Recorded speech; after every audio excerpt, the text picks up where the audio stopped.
Bam. Welcome everyone. This is Fates and Fables. Gearhearts Rising. Ba ba ba ba. Wow, we were bad at that.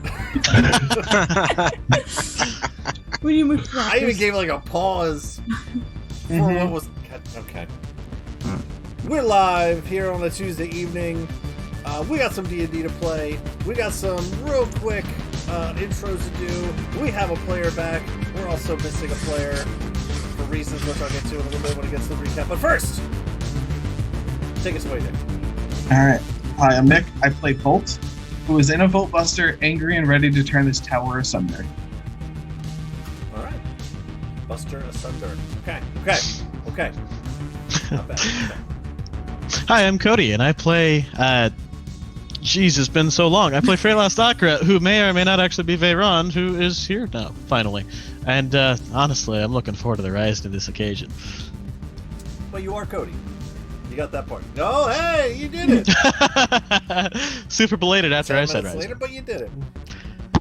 We are down a player, Kayla. As you can see, her screen for you loaded is blank, which we'll get to in a little bit. But moving on to the bottom left-hand corner of the screen. That's you, Crab. Oh, okay. I'm Jill. Or no, I'm Crab. That plays Jill. And we're gonna kill some people? Sure. Probably everybody? Sure. Homicide. We are just glorified murder hobos right now, so it's fine. Yeah, well, they started it. When you threaten one of us, we all roll initiative. Oh, they're past threatening. So, I'm Heather. I play Persephone Sharonford Renderoth Kearney Davenar III. And, yeah, I don't think anyone's surviving this once we find Alona. None of them. Love it. I'm Kevin. I play Styx, the Friendly Neighborhood Goblin, and there's going to be a lot of fire tonight. Ooh, okay. All right. A lot of fire. All right. As it should be. Yeah. All right. So with that, let me go ahead and do our quick little intro diggy-diggy-doo, and we'll be right back.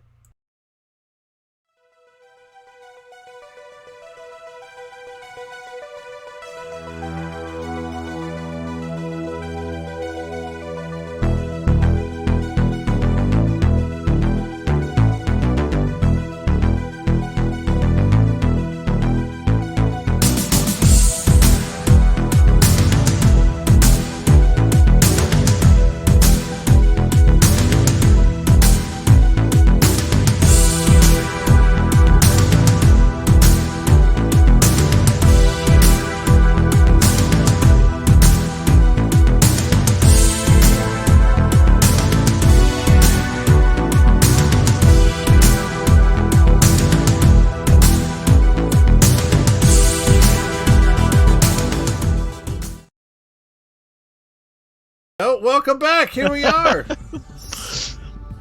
So, right back into the recap because we got a lot of D&D to play tonight here. Last time on Faith and Fables, Gearhearts Rising, the Gearhearts have traversed across this underground city within the Grim Mountains known as Scavenger City. A hodgepodge, if you will, of shop upon house, upon building, upon shop, upon all these different populaces of people, different races of people, some looking to start life anew, some looking to escape a former life, and the whole town is run by the Three Tails, one under the umbrella corporation of what is known as the Red Buzzards, this large mercenary type guild that has been following the players or haunting the players throughout this campaign so far. Last time in our session, the party was somewhat split in a sense. Volt was working on some contraptions for everyone's friendly neighborhood goblin friend Styx.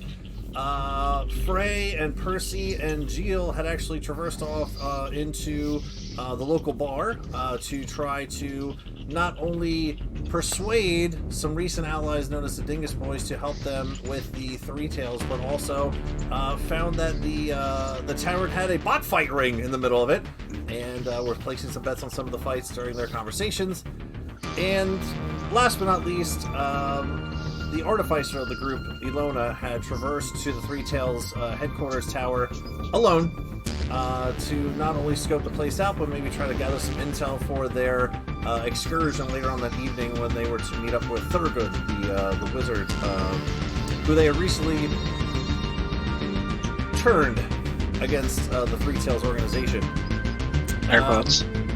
As the rest of the party was starting to gather some of their preparations, it was noticed that Misfit, Ilona's trusted compatriot since her early childhood years, was starting to act a little funny, as well as her homunculus homie. And I believe there were some other indications that I think Styx had actually seen Ilona traverse into the tower on her own. So lots of Ilona red flags going up, which put the party into high gear, of which Volt turned himself into a dinosaur. There's no really other setup for that. I'm just going to jump right into it. A large pterodactyl-type bird known as a Quetzalcoatl, right? Quetzalcoatl. And proceeded to kamikaze dive bomb into the top of Three Tails Tower. And after you kind of brush some of the scrapings off of the debris, you walk through a shimmering portal of sorts that pulled the gearhearts into some sort of large mine-shafted cavern. The bioluminescence expanding some of the walls down here, the dark blues and purples and pinks illuminating the area down here, as long as with different sized geodes and crystals and some interesting mushroom crystals as well.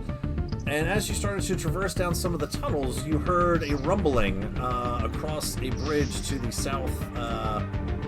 southeast of you. And that is where we left off, and that is where we're picking back up. Styx was out towards the front of the party, and as you started to lead the Gearhearts down this hallway, you started to hear some rumbling down this direction. And as the rumbling started to intensify and shake the ground beneath you, you also will start to see a slightly different illumination to the hallway down across the bridge. There's this... The colors all around you are this interesting mix of these purples and pinks and blues, but now there's a very omnipresent blue light starting to emerge down from across the bridge. It's kind of hard to see from where you're at unless you start to head that way, but it's just kind of careening off the corner of the bridge as you get there. So, Gearhearts, what would you like to do? Is it coming towards us? As of right now, this light source around the corner is seeming to manifest. It doesn't necessarily seem to be moving in terms of any direction. It's just, for lack of a better term, turning on, if you will. It's starting to get brighter.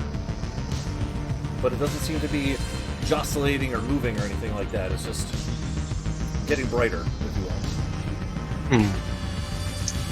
Well, I don't know what to do.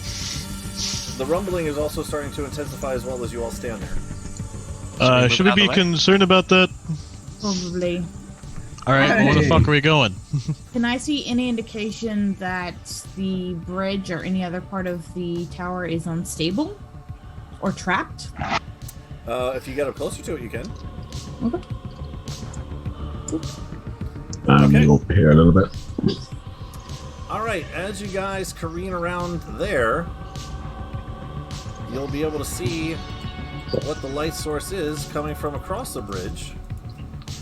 You see a very large rock-type structure, and as this rock formation stands there, the rumbling sound that you hear are different pieces of rock from the ground and from the side walls starting to seemingly roll on their own, manifest on top of this almost statue-like figure at the other end of the bridge. And as it stands there, you see not only do the rocks start to rumble and coalesce on top of themselves, but as they do, you see these pristine blue type geocrystals in almost an instant start to connect some of these different pieces of the rocks. So as the rocks are just kind of very snowman on top of themselves, the geodes start to pierce out between some of the rock formations.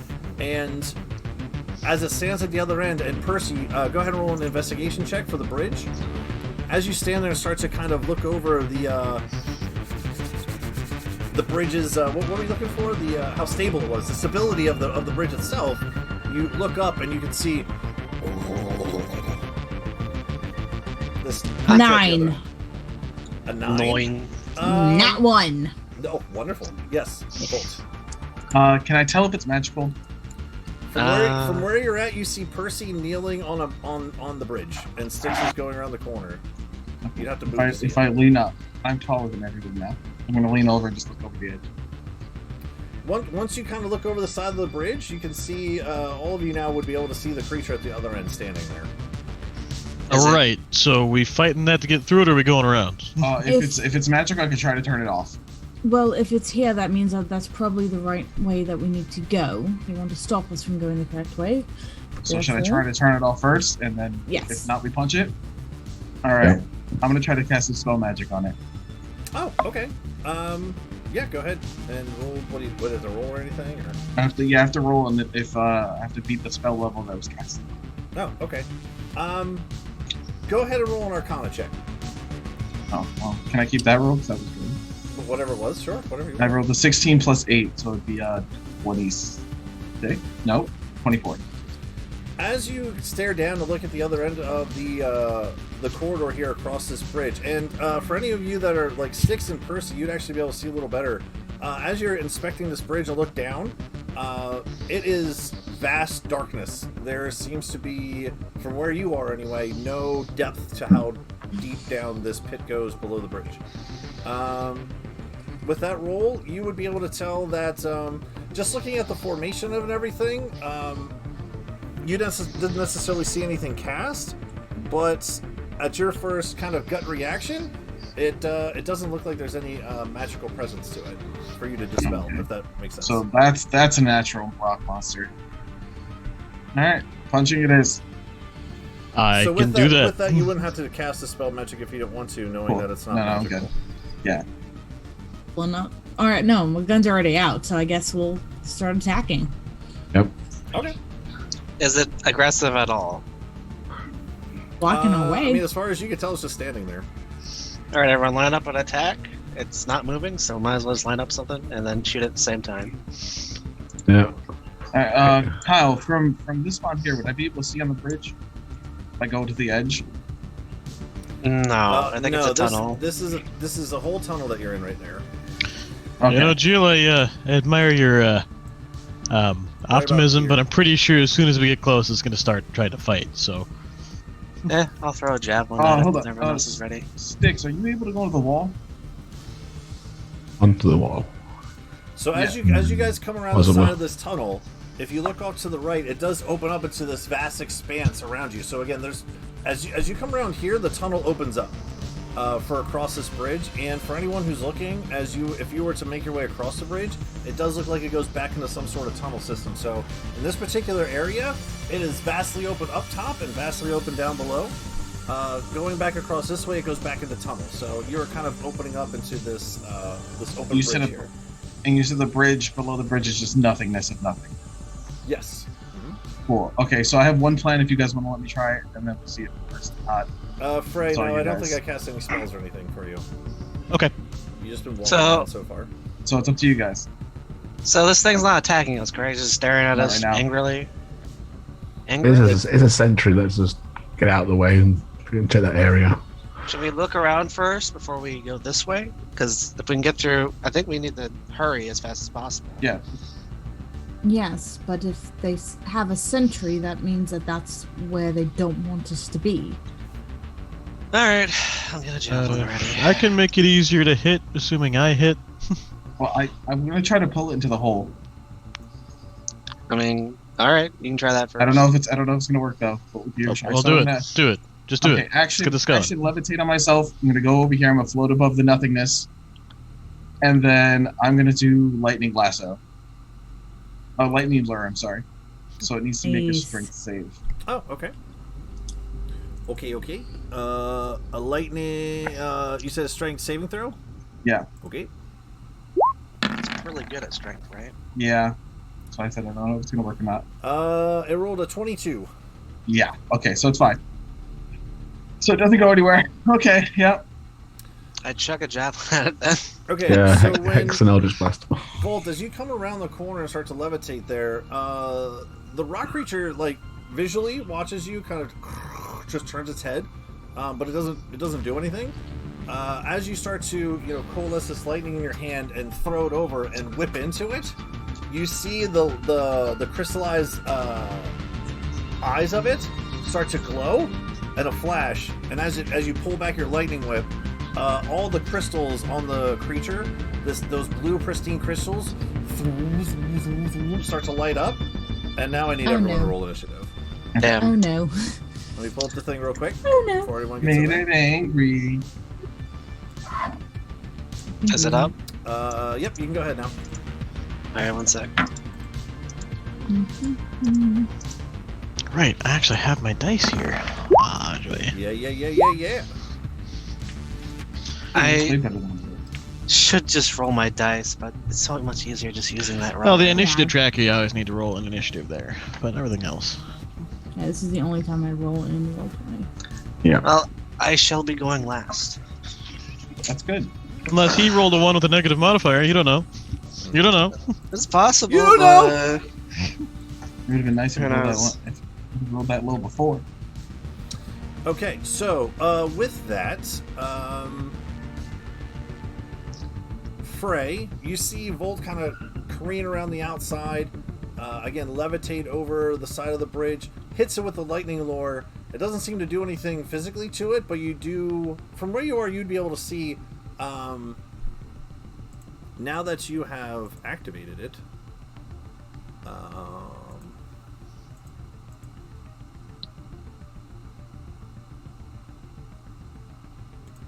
one second. Oh, there it is. Boink. Can you guys see the blue? Mm-hmm. Yes. Yes. Now that you have activated it, those blue pristine crystals start to almost like ignite with this again very similar to the walls in their luminescence, but much brighter and noticeable coming down from around the so that light source you saw before is now brighter, illuminating this whole space in this interesting coloration of the dark cavern of the bridgeway with the blue just piercing out from the other side there, almost blinding in a sense that it's so bright from across the bridge yet. But Frey, you are up. What would you like to do? So for my action, I'm going to cast haste on myself. Okay. And then I'm going to go ahead and... One moment here. Got a cat. Cutie. Alright, and I'm going to go ahead and move right on up to the lad. Okay. 30 feet. And use my hasted action to take 1 attack. Cool. So, At the one same moment. time as you are doing that, you come up and you run to swing. At the same time as you run to swing, go ahead. Do your hit. Okay. He is going to slam back at you. But Interesting. I held action. Okay, and this is going to be with my my +1 Maul of Terror. nice. Yeah. It's going to be a total of 27 to hit. Oh yeah, that'll definitely hit. Sweet. All right. And that's going to be... Oh wow, he'll miss. Okay. I'm going to dump a smite into it as well Sweet. for a total of 4d8 plus 6 damage. Alrighty. Just a second while I seek out my d8s. Oh, you're good. Take that. Hey ho. Hey ho. Hee-haw. 8, 16, 23, plus 6 is 29, plus... Let's see. I don't think I still have that. Sorry, my things are all moved around. That's okay. Take your time. You said 29 plus something. Yeah, I'm just trying to find where it is. I think it was a racial ability. What you looking for? I think there was one more source of damage that I got, but I'm looking into it. That might have been back in Zealot Barbarian, come to think of it. Yeah. Yeah, that or with Doomshroud activated. Okay, yeah, so it's just 29 damage. 29. Mhm. Okay. And that'll end my turn. seeing that visual cue from Volt slapping it with his lightning whip, Frey just breezes past Styx, Jill, and Percy, just and rams into this thing with his terror maul. You see, like, as you hit it, you see like little bits and chunks of it kind of fall to the floor, but you also feel this solid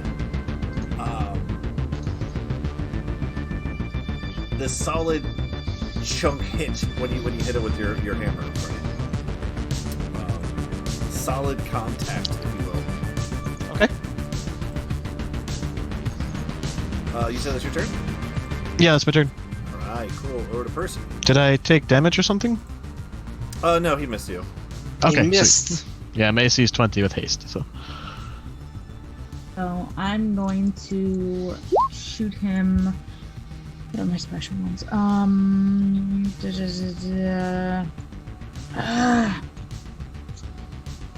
Problem is, I've got my special bullets. I don't want to use them all, Let's especially blast him. because Frey's probably gonna get hurt. I'll be fine. You don't have barbarian rage though. I'll be fine. All right, Kyle.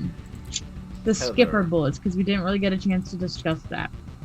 Okay, what about How many times can they ricochet, and is it always to a different target, or is there a chance that it bounces back and hits the same target?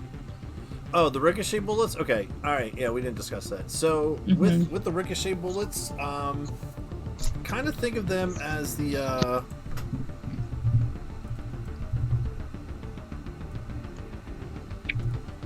where's it at?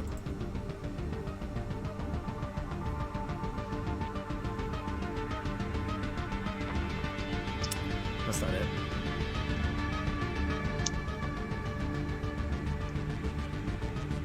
So no, okay, so they can't ricochet back to the original thing, okay? Okay.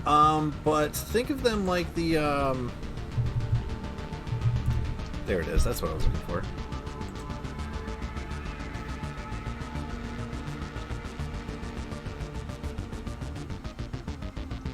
No, that's not it. Gosh damn it. Hold on, sorry. D&D Beyond.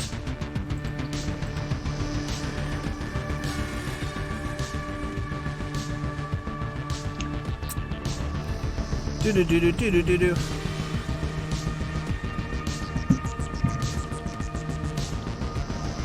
It is like what's the spell where it where it hops when you roll the 2d8s? What is that? Chaos Bolt. There it is. I just clicked. Yep, there we go. I was muted, but I said the same thing. How could you be muted, you monster? Because I was sipping my tea. Just let everyone hear this. Okay, so it kind of has the same idea as Chaos Bolt, but a little different. Where,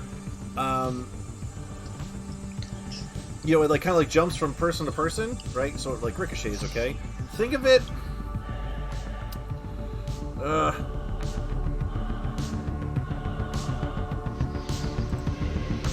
It's not really a good explanation. Yeah, if it works like Chaos Bolt, it would not be able to It's- affect the same target. It would. It's just one then jump to a different one. Right. It's. Alright, here's how it was in my mind when I made it, alright? So maybe it needs some tweaking, but we're just gonna fucking roll with it. So the way it works is when you hit a creature with it, alright, you roll the d8, okay? And the number that you roll is how many it ricochets to, but for Okay. each one that it ricochets to, you like minus that damage from the original one per person. Does that make sense?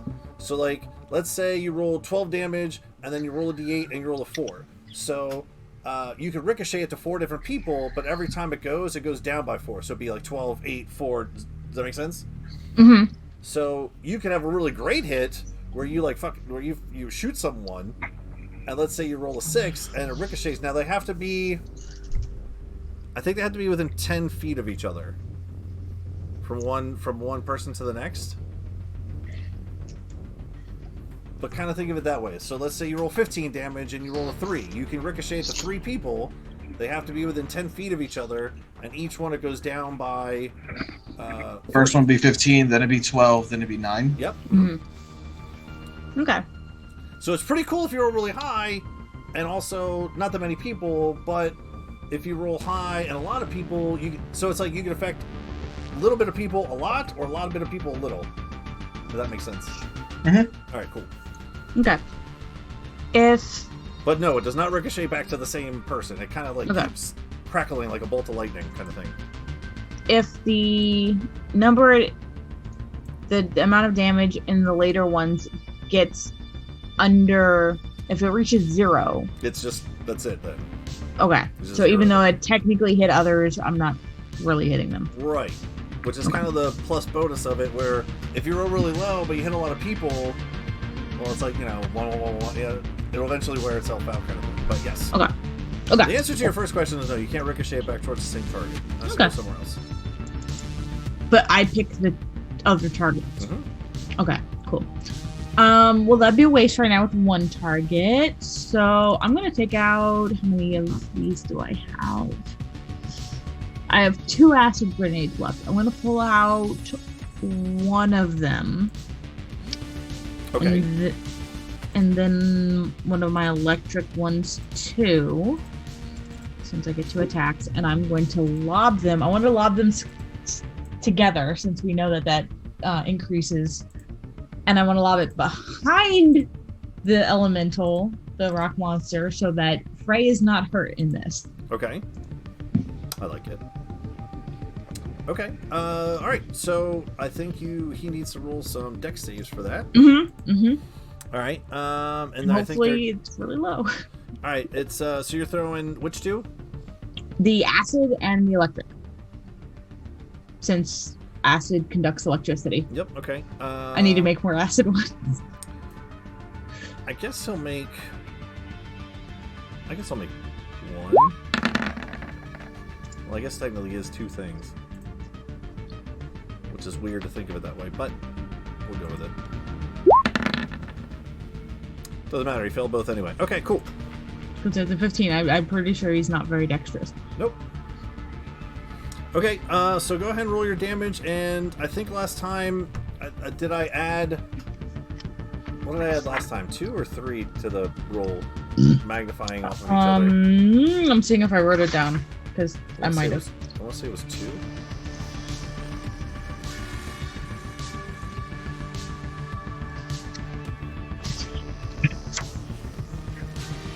Looks like I did not write it down, but I do think it was 2. Okay.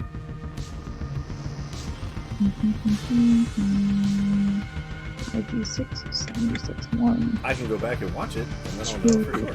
3, 4, 5, 6. Oh boy, a lot of dice. A lot of dice. Well, that's not. Well, it could be better. 12, 14, 16, 18. How far can you throw 20, things?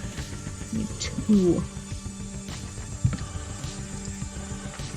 I don't think we had figured that out. With these a limit, but if I need to, I can step forward.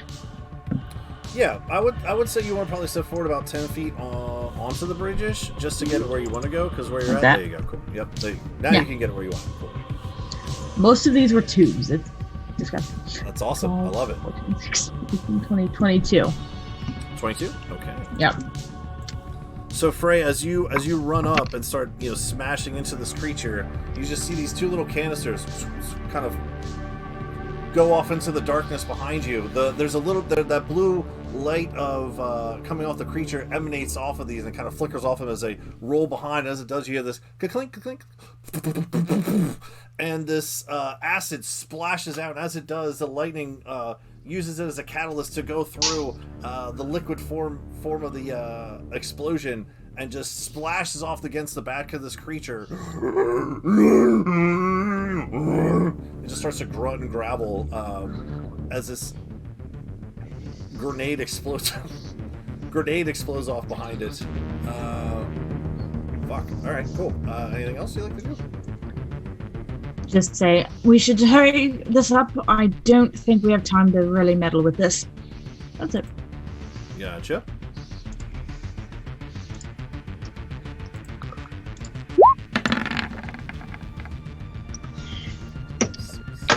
All right.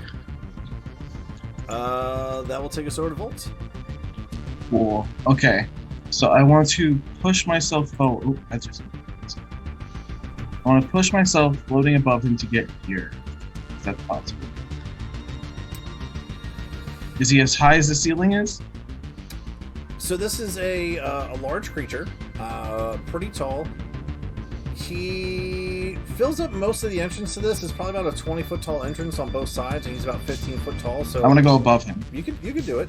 Okay, so I want to get behind him. I want to try to push him off again. So bonus action with sorcery point, Thunder Wave. Okay. He has to make a con save. Okay.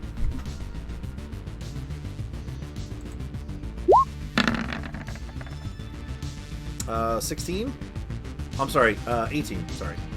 Damn it! 16 would have just missed. Sorry. All right, so he doesn't get the 6 was like an 8. Sorry. Go ahead. Sorry. So he doesn't get pushed, but he takes half of 13 Okay. of thunder damage. All right.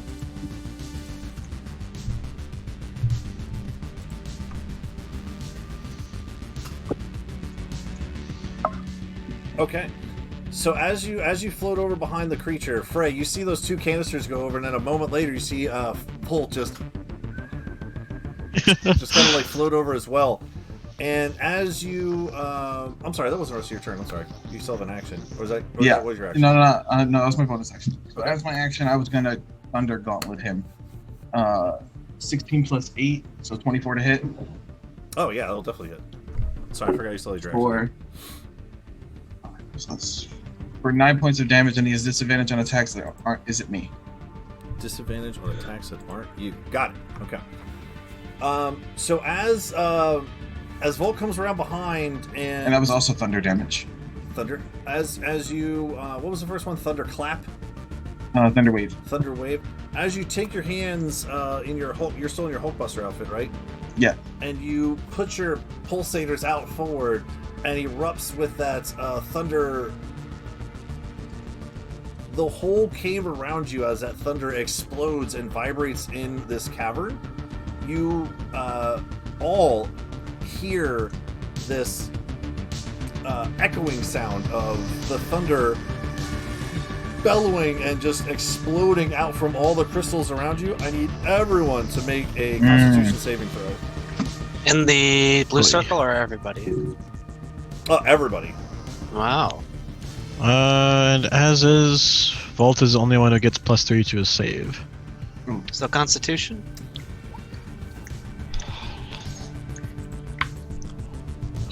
Is it a Constitution save? Yeah. Let me double check. I may or may not have just rolled a 1. Nice. Oh no! 10. Yep, Constitution saving throw. Yep. Styx is good. Persephone's good. Jill is not good. Frey is definitely not good. And Volt got a 23 too. Volt got a 23 too. Okay. So God Jill, damn it, Styx. So Jill and Frey, as this loud cacophony, I love that word, explodes out in the cavern, you grip onto your ears as almost like living inside of a wind chime on a windy day, where the thunder bellows off these crystal formations around you, and you hold down your ears. You are now deaf. Oh.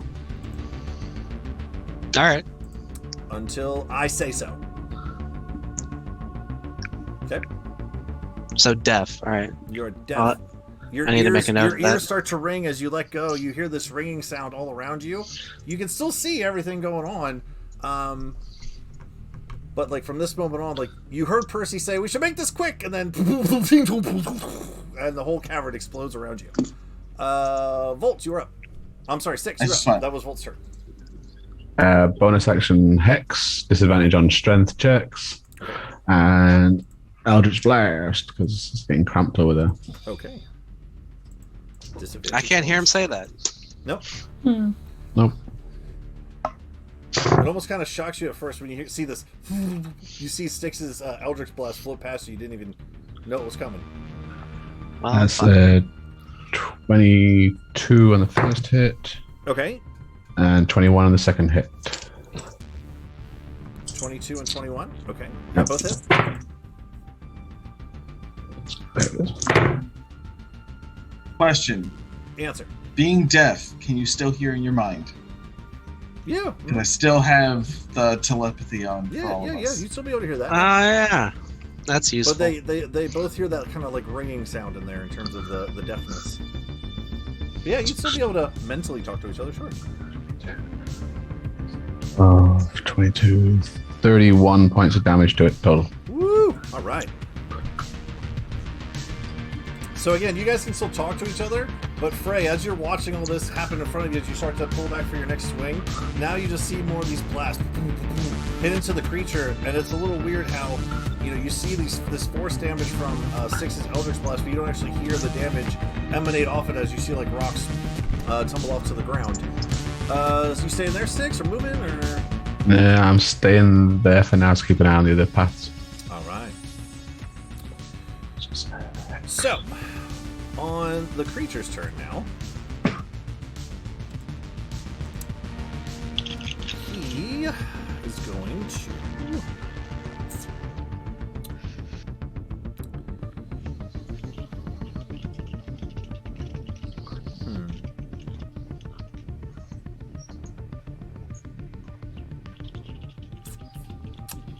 Let's roll to see what it does.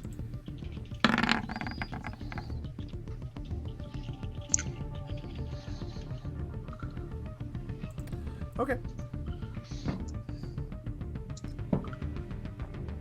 Let's do... kind of like turns in a way and backs up over here just a little bit to see Frey and Volt, the two creatures that have recently just hit him. And you're going to see the crystals start to glow. And I need Frey and Volt to make wisdom saving throws. And no, it is not a spell. Damn it. Just to answer your question.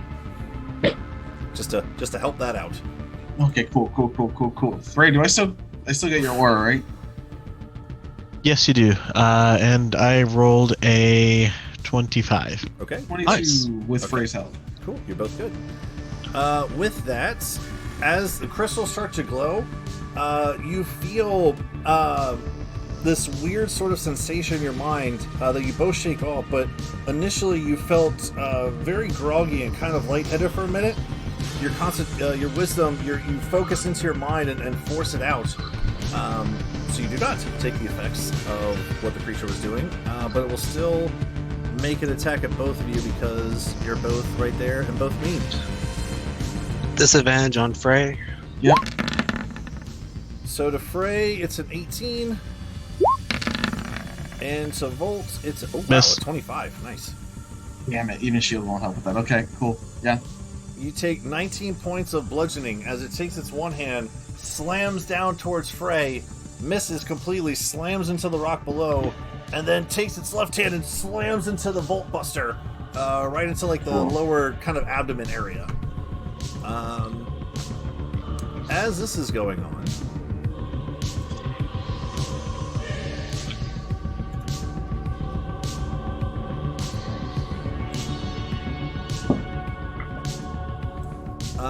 Styx and Geo, you guys would probably be about the only ones to really notice this at first.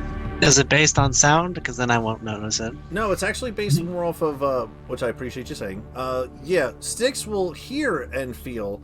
Geo will more so feel this than hear. But you will hear this and feel a rumbling coming from this area over here. Uh-huh. And Styx, you are close enough where you would be able to see a little better. Because you do I'm kind of guessing. see, you kind of see over there a little better. Sometime today.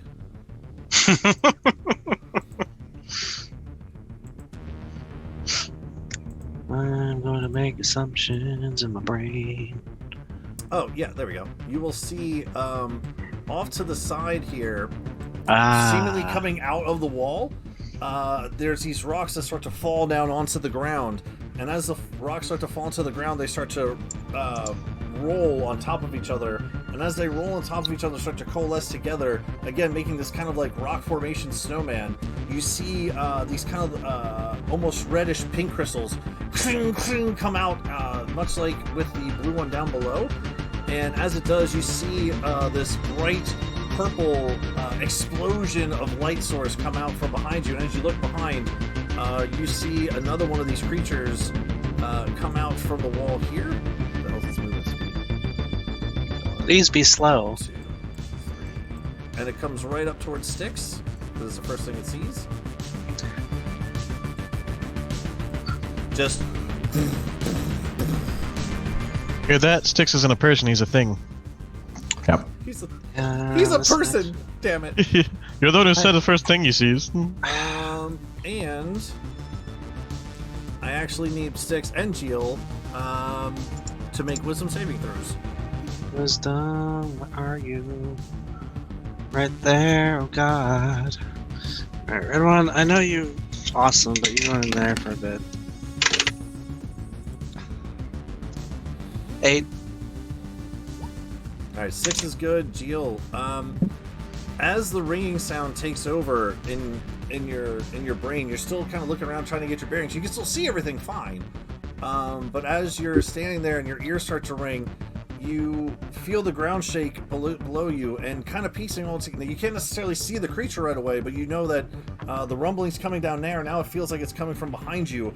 All this different emotions and sensations all at once, all these different senses, minus being able to hear it, you're just feeling it.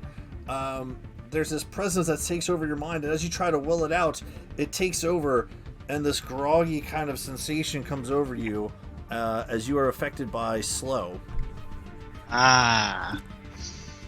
So your speed is halved, you can't make more than one attack on your turn, and action or bonus action, and I think that's no reactions? I don't get any reactions. Okay. Fair enough. I believe. I think my AC goes down. It might. By 2. By 2? Yep, okay. And then the creature will come over and slam towards Styx. Oh, golly. Can I make a reaction, or do I not get anything? I'm trying to I remember. don't think you get any reactions. Because if I don't get any reactions, then that's unfortunate. Halved, -2 AC, -2 dexterity saving throws, and can't use reactions. On your turn, Alright. you can use an action or a bonus action on both. That's fine. I just need to know if I needed a reaction or not. Yep. That's going to change. Yeah. Just go. Okay. I don't think either of these hit. A 15 or an 18 Styx? Nope, both Okay, miss. So as it comes over, Styx, you have that same kind of sensation for a moment, but you prepare yourself, and as it comes down, it just takes its 2 hands together and slams down, and you kind of jump up out of its way, and as it pulls its hands back up, you land back in the spot. There's this large crater where you used to be standing, where the creature just demolished into there. As that's happening...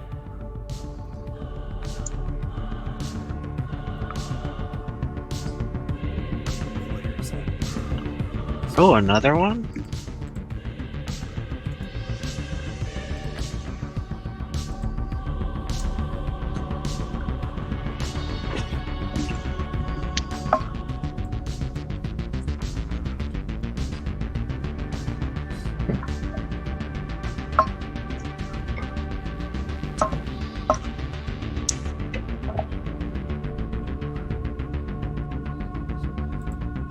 Coming from that same, not the same direction off to the side, Styx, but as you jump up out of the way, coming back the corridor over here, now that you've turned this way, you can see down this hallway a little better. You will actually see another one of these creatures, kind of like /C feel it before it even gets there. But coming from down this corridor, just charging the whole way. Styx, again, Geel, again, you feel the sensation underneath of you as the ground begins to shake, but that will be its turn because it had to do that to dash to get there. He also rolled a 1, so he can go here. What's his dexterity? Not good. So, Is it Well, you rolled a 2. It's a -1, so it's just a 1. I get to go before him Uh, next time. Okay, and then ascending, and then I get to go once, don't I? yeah. Okay. mhm. It's your turn. All right. I am very slow. Mhm. I clap my hands slowly. Don't hear it clap inside. Can't hear in my head. And 2 more and start. I swing once at the one in front of me. Okay. So that's all I can do. It would be 14, 15, 16, 17, 18, 19, 20, 22. 22 to hit. Yeah, that'll hit. So All as right. Styx, as the creature slams down to the ground, Styx jumps over it. You slowly just and swing it. You hit it. Go ahead and roll your damage. I'll also make this a distracting strike, so I'll add a D10 to it. Sweet. That gives for 1 superiority die, blah blah blah. So what does that do again? Next attack on it will have advantage. Okay, good to know. So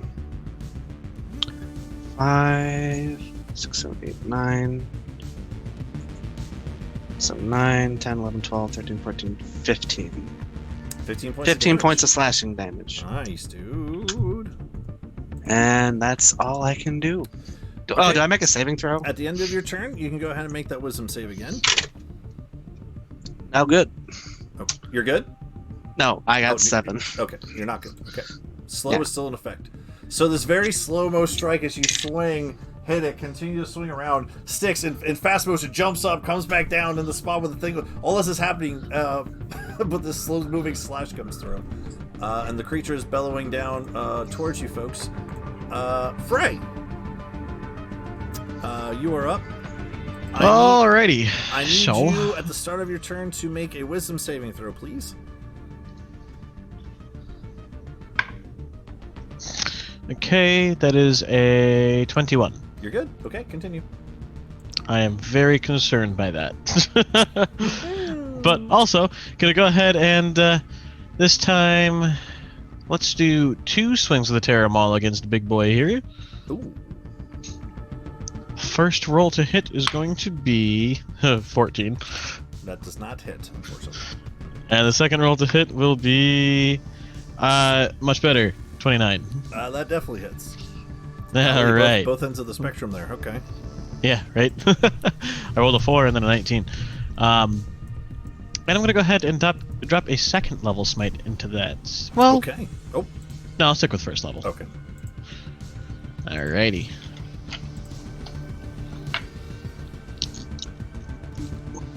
And actually, now that you guys are over here, you would be able to see this room a little better. Continue on. You're doing great. Calculating. And it's gonna take 30 points of damage off that hit. And I'm going to use my hasted action to use an object. Nice. In this case, activating my Maul of Terror to force it to make a DC 15 Wisdom save or become frightened of me. Okay. So as you activate your Terror Maul and just start slamming into this thing, the magic starts to emanate off of the maul itself. You look to see if an effect will take place, and as you are, it's still looking at both you and Volt, deciding who its next target's going to be, and continues to move as if nothing is affecting it from your frightened presence. And good attack. Okay, calling out. Fear is useless. Keep hitting it. Fear is useless! And shift this way to hopefully give opportunity for a flanking. You say Well- that really loud because you can't hear. Yeah, no, I'm just screaming it. Except also in my mind, apparently, because that's a thing. Oh yeah, we have Um, telepathy up. I think it's more important to keep in range of my aura, so I'm going to stay where I'm at. Okay. And that'll end my turn. Alright.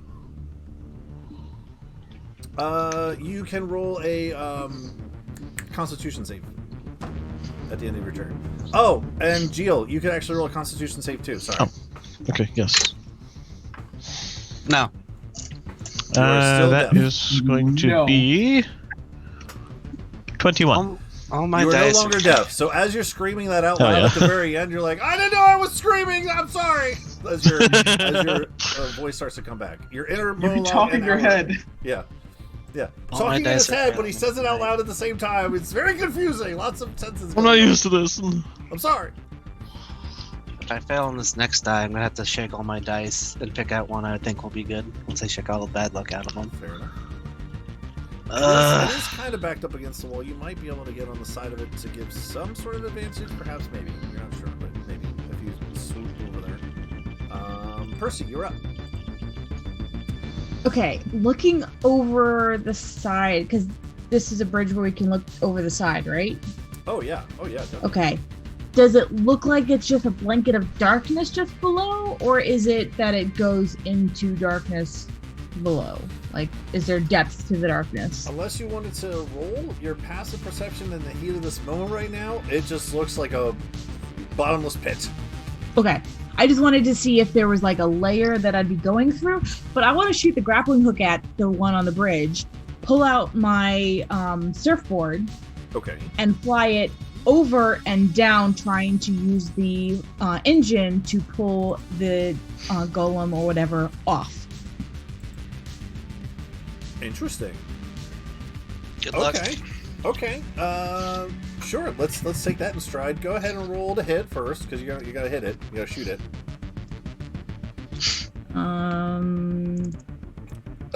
Excuse me. Ooh.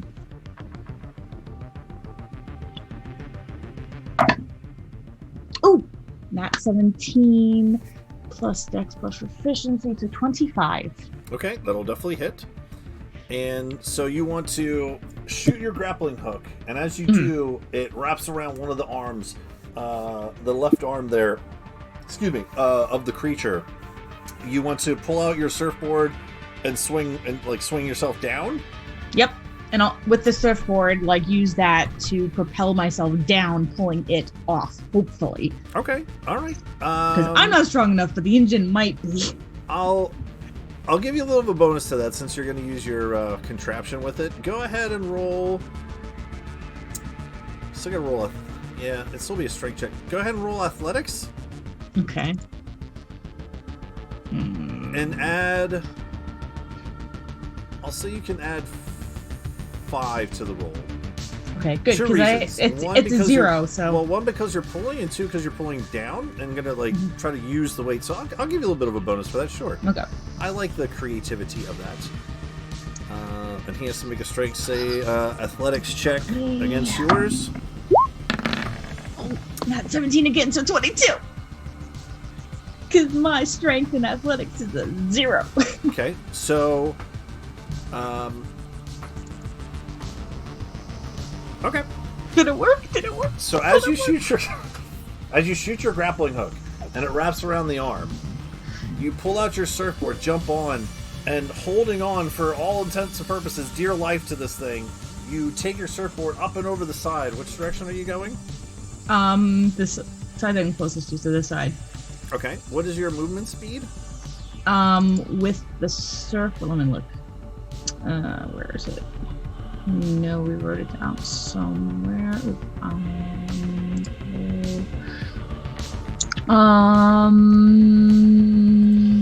Where is it? Speed 40. Because I don't have the sail up. And once it's off, I never figured out a way to release the grapple hook. Right? You got a knife.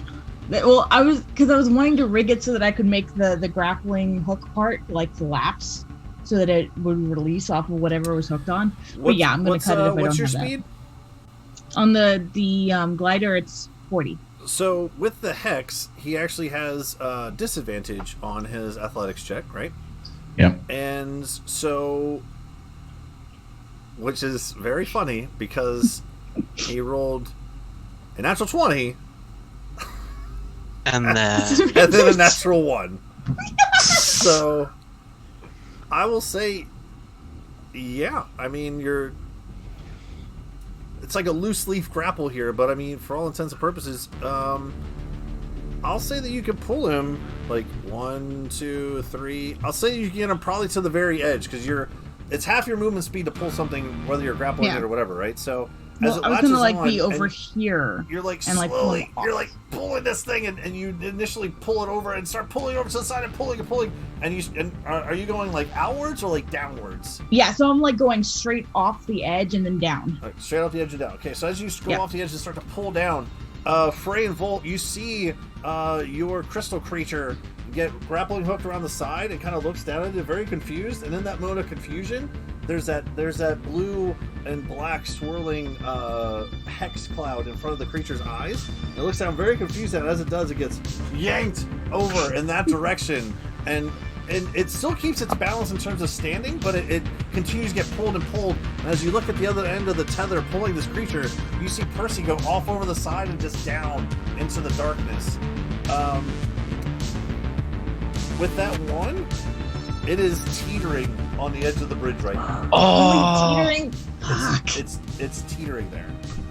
You pulled it 20 feet right over to the edge. You could try. No, I'm probably gonna need the action surge later, so I'll wait. But Okay.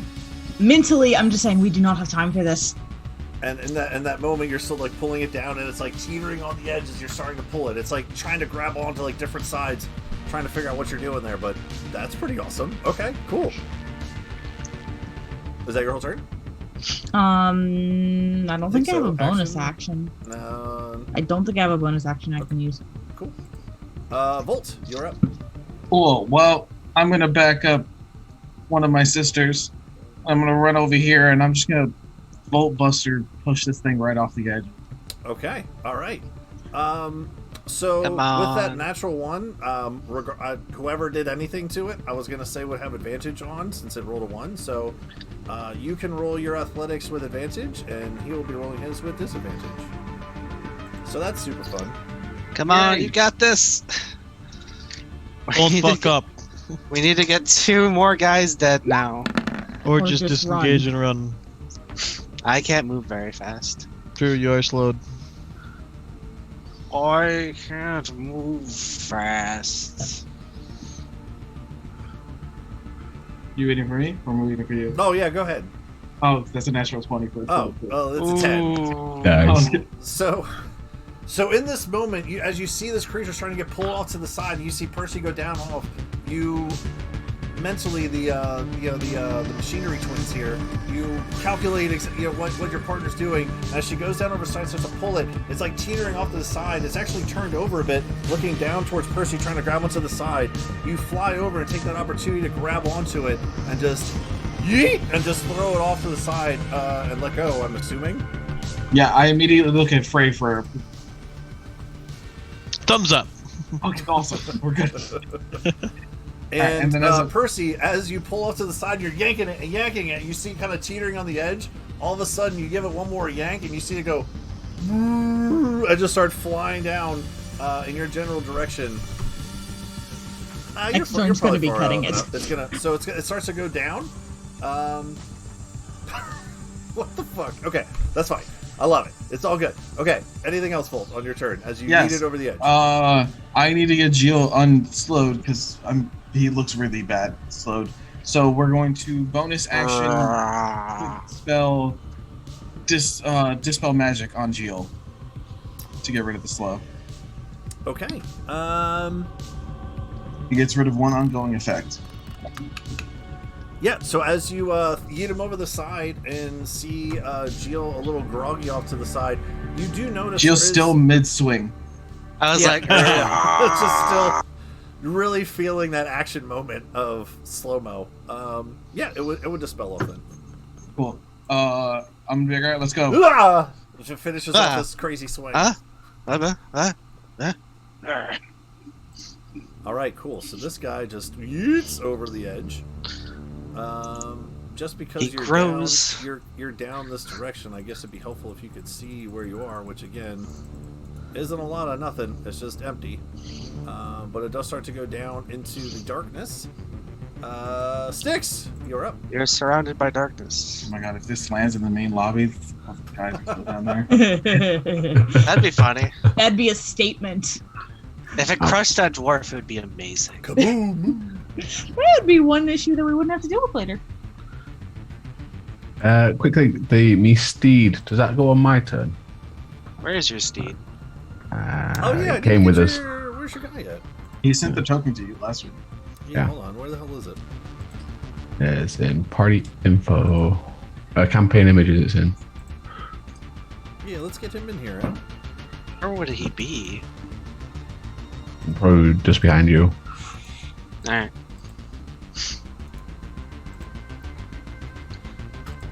Go on. Continue what you're doing while I pull him in here. Yeah. Does he get his attack at the same time as I do? I can't remember. What did you remember? The 21st night.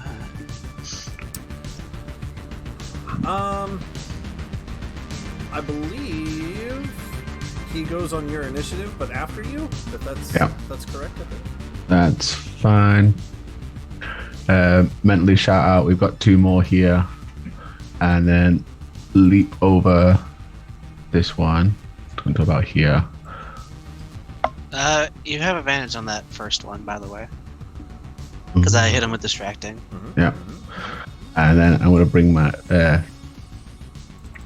my steed up in front of it now as well. So just make sure. Actually, and then hold on, let me check. If I was slow, does that actually happen? If Yes, you use it your does. dice, it's still Yep. part of your There one we go. attack. Okay. Yep. You're still good. Sticks, you got a There we name go. for this thing? yes, it is long and complicated. Is it the Long and That's a complicated. good Hello. name. Pythagorean theorem that you called it here? Yep, that's the one. Should just call it Roper. Alright, so Frey looks over and sees this thing, and as if for the first time, she's like, "Oh, holy shit, Sticks! That thing's awesome!" Yeah, you should be able to move it now. Yep. He's Now going your to go friend, I give him a thumbs up. Thumbs up. I'm that the one that helped do it. to the side. And bonus action, pull out my new shiny sword and ignite it into fire. And then go for a swing on this guy. Okay. Chomp chomp. Chomp chomp. This very misfit looking but significantly larger and war machine warg looking creature has been following Six around this whole time. Well, the same misfits visual. over here. The same misfits over here, just effing about. First Get hit, this bit in here, right? it's a 22 to hit on the first swing. Oh yeah, It's definitely. over here, probably. Was it Misfit still on my back? 11. I don't know. Is he? He can be. If you want to just put him there so we don't have to worry about him. Yeah, let's just put him on your back. On your back he That's goes. 16 damage on the first swing. 16. Okay. So close. And then a 28 to hit. Oh, definitely. Ooh, nice. 2 6s. Oh, That's I'm sorry. 12. Real quick, I apologize. I was trying to find your dog. Yep. I need you to make a wisdom saving throw, please. My bad. So 13 plus 8, so 21. Okay, you're good. Continue on. And the next swing did 6, 12, 19 damage on the second swing. Holy shit. Okay. And that's action, bonus actions, and then it's me, me little fighty friend. My steed, he'll do his attacks. His one attack.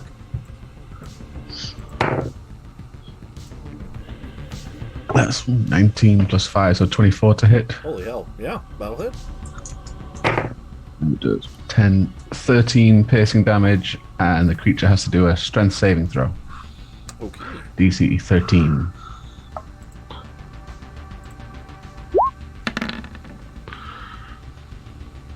A 14. Ah, so close. Sorry. Nearly knocked prone. Sorry. Yeah, that's it. All right. So how is the blue golem handling his fall from Grace? Terribly. So it is going to fall. What? What is it? 120 feet or 60 it's feet or really something? fast. I mean, it's pretty heavy. He probably gets maximum velocity pretty fast. Though I don't know about Percy's like hatchet gun, no grappling hook. I wonder how that's going to turn out. The cord might break with the. You might have to let go of this. Yeah, that's probably going to be about the best way to do this. So as the creature goes flying past you, yeah,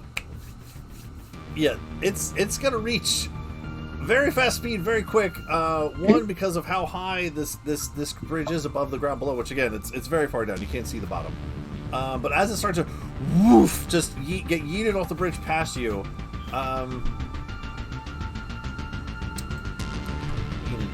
you can hold on if you want to.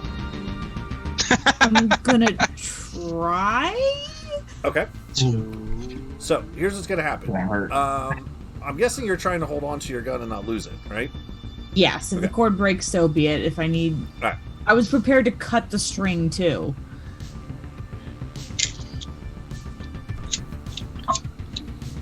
I want to keep the gun part so I can finish fixing it up later.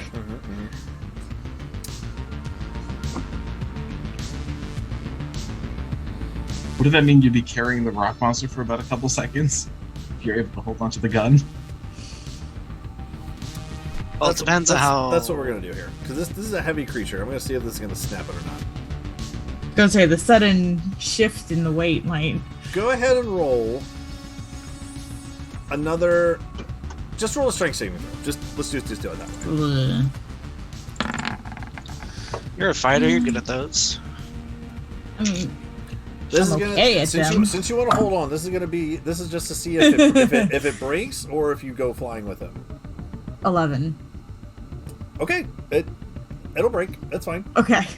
So for that initial pull, you do go down like another 20 feet or so, but that initial yank did break it a lot, and there's this moment of as you're starting to go down 20, 30 feet, that initial pull, you hear the clink as it does such a snap, but there's enough tension to the line that it still starts to pull you, and as it's still starting to pull down, you take your action, we'll just say even your bonus action, because you didn't use it last time, to yank back on it as you're falling. And it is enough to snap it, because it's a very heavy creature. It's made of fucking boulders and rocks and shit. Yeah. Yeah. And crystal. And crystals. So as you pull back, you do see the creature just eventually just disappearing off into the darkness. Damn, it's a deep hole. I believe you fall about like 500 feet or so. You do not hear it hit the ground. No. But that is his turn, so, that's fun. But we do come over here. And there's a little goblin creature here, so let's go ahead and... Oh, let's roll that. Cool. Styx, as you come around the side of this creature over here and start to attack... you were attacking this one, correct? This guy? Yeah. Okay. I need you to make another wisdom saving throw, please. 18. Okay, you're good. 2 slam attacks towards you.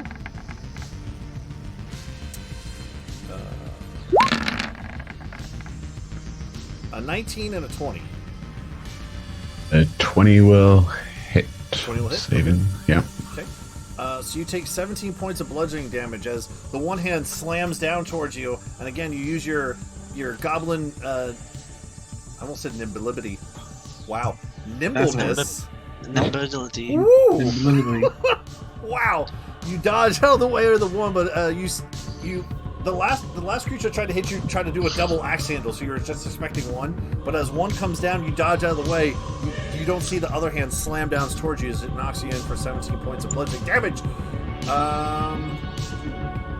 It will.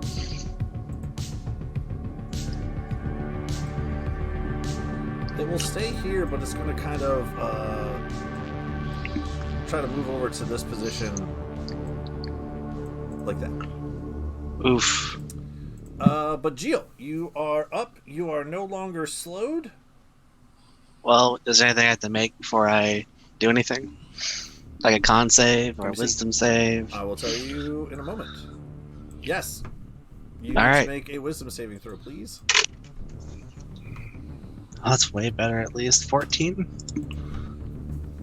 So as Volt clears your mind of the slow, and you finish off that swing, like, oh, what was that all about? You look around, still deaf, but you can hear your allies still talking in your brain.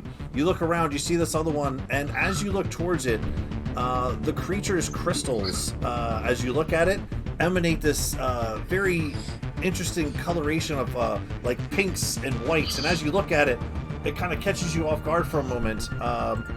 As you look at the creature, you lose all vision and go blind. Goodness gracious, Gio. It's not my fault. To your knowledge, nothing has moved, but as you look over towards it, the crystals emanate this bright, blinding light towards you.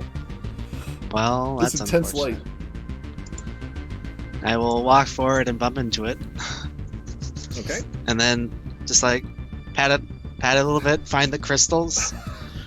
Sticks, my you walk mace up to the out. side as Jill is feeling this rock creature up for a moment. Takes his weapon and starts to swing. You still swing at disadvantage, but you can still swing at it. Yeah, I'll take my mace and aim specifically for the really bright crystals. Okay. Hold on, I need to get another dice for disadvantage.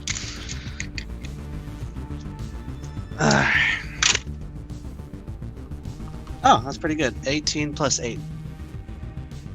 Because the other one was I not. did the rock creatures backwards. Shit, my bad. Huh? You're good. Nothing. You're fine. Anyway. Can't use that natural 20, but it's fine. I'll be using the shot club just because I want to do bludgeoning damage against the crystals and see if I can break them. Okay. Okay. So What was the other one? what I'm is sorry, it you said again? a natural 20 and what? An 18 plus 8. Oh, yeah, that definitely hits. Yep, yep, yep. Yeah, so what is the So dice as you're again? feeling the crystals, you just everyone hears mentally, oh, there you are, and then shield swings and hits towards the creature. Alright, so I do hit it, so that's a d8. 3 plus 4, I think? Yeah. 7 points of bludgeoning damage to the crystals. Is it still blinding me? Yes. Mm-hmm. Alright, I'll hit it again. Okay.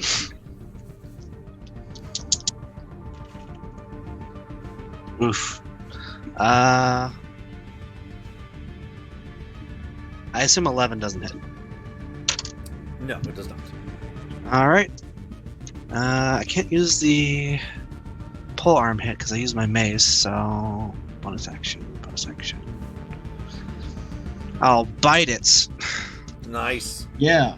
Right into the crystals. Love it.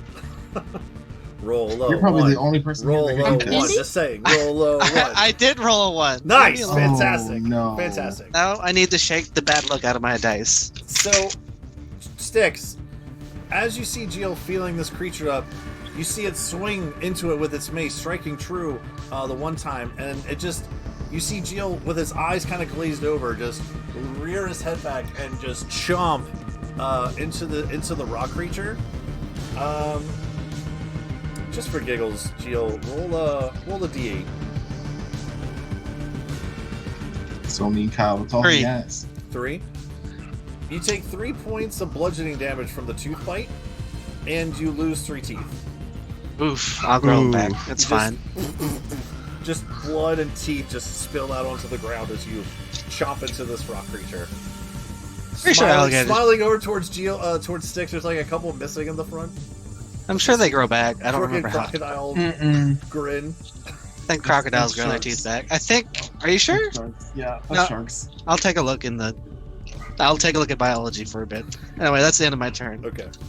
All right. So I did my rock creatures backwards. I did this guy first when he should have went second. So Oh, this yeah, guy, you can. Yeah, this guy is going to be swinging at Geo, but he would have been All right. blinded after his turn, so it's not with advantage, it's just regular hits. So, but I do need, at the start of this guy's turn, for Sticks to make a wisdom saving throw, please. What am I doing? Not you, just Sticks. Okay. That's 26, rolled an 18. All right, you're good. 2 swings towards Geo at regular, not at advantage because of the blindness. That's still a natural 20 and a 28. So a natural 20 and a 28, Geo. Natural 20 and a 28. Yep. I mean, they hit. Yep. So as the slow comes off of you and you have your movement back, and you reach over towards this creature and start swinging and biting towards it, it looks down at you, takes its hands together in that double axe handle again, slams down into the top of your dome piece, You take 40 points of bludgeoning damage from the All right. first strike. Hold on, I need to calculate. And as he double axe slams down into you with that crit, takes his hands and then kind of keeping that same formation to his hands together, comes back around with like a double backhand for another 16 points. So total, it's 56 points of bludgeoning damage. Minus Oh shit! 6. How creatures against blind people have advantage. No, this creature, I flipped my rock creatures around. He would have went before he went blind, so it was just regular. I screwed it up, so I'm just retconning the order backwards. But again, Okay. not where it was a 30 and a 28 anyway, so the Amanda's part doesn't even matter. But All right. I appreciate you reminding me. That's a lot of health that's gone. But the creature should have been reversed for that turn, but I fucked it up, so that's okay. So yeah, that hurt you a lot. Anyway, go ahead. Cool. And then back to the top of the order, Frey, you watch as Percy pulls this creature down to the edge. Volt comes over and yeets it, completing the exchange. Volt's floating there. Percy dropped over to the side. I dropped that. I'm on the ground. Oh, he's running now on the ground. What do you want to do? Alright, I'm gonna call out both of them by then verbally. Fuck, alright, here I come! And just dash right on over. As a bonus action as preparatory, I'm gonna go ahead and... One moment here. Yeah, okay. I'm gonna go ahead and cast Branding Smite as a bonus action. Ooh, okay. Then take my first swing against this creature. I like it. First attack is going to be 27. Oh yeah, definitely hits. Definitely hits. We'll use another first level smite on that. And I need 2d6 here.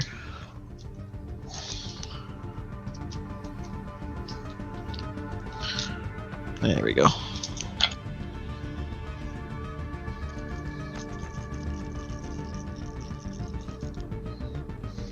Okay, really low all around, unfortunately. 15. I'm sorry.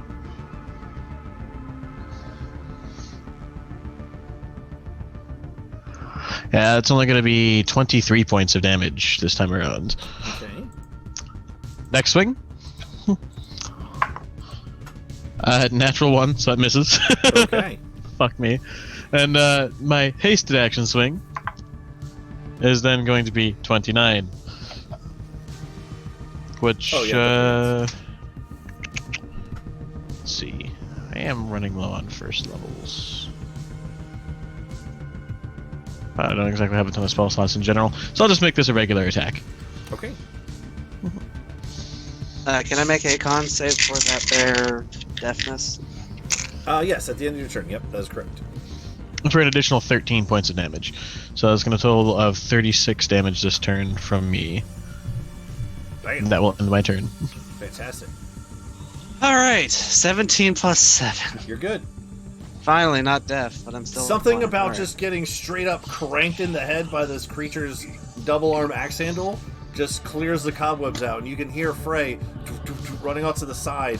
And as he gets closer to you, you see his terror maul glow with this. I don't see damage. that. You do not see, but you hear him coming as he clang slams into the creature. You sense it somehow, Your senses okay? are all over the place. It's hard to keep up. Which ones you have and which ones you don't. But with that, Percy, as you pull back, your line snaps to your grappling hook. You're about 30 or so feet down below the bridge as you see the creature just vanish into the darkness down below you. As you hover on your solar board, just what do you want to do? All right, so stuff the ruins of the grappling hook into my bag of holding.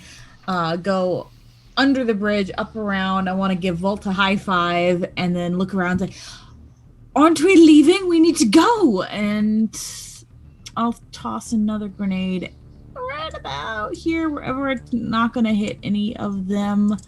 Okay. Where are you standing when you throw it?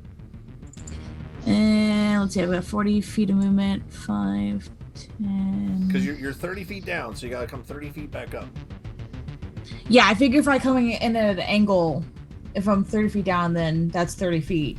Unless you're using Pythagorean theorem. Oh yeah, hypotenuse calculator, yo. I've been using it a lot in our other games. It's super fun. All right, so if you were 30 feet down, and you want to end, where were you at when you on par with the bridge. So you were like here, right? Essentially right next to Volt.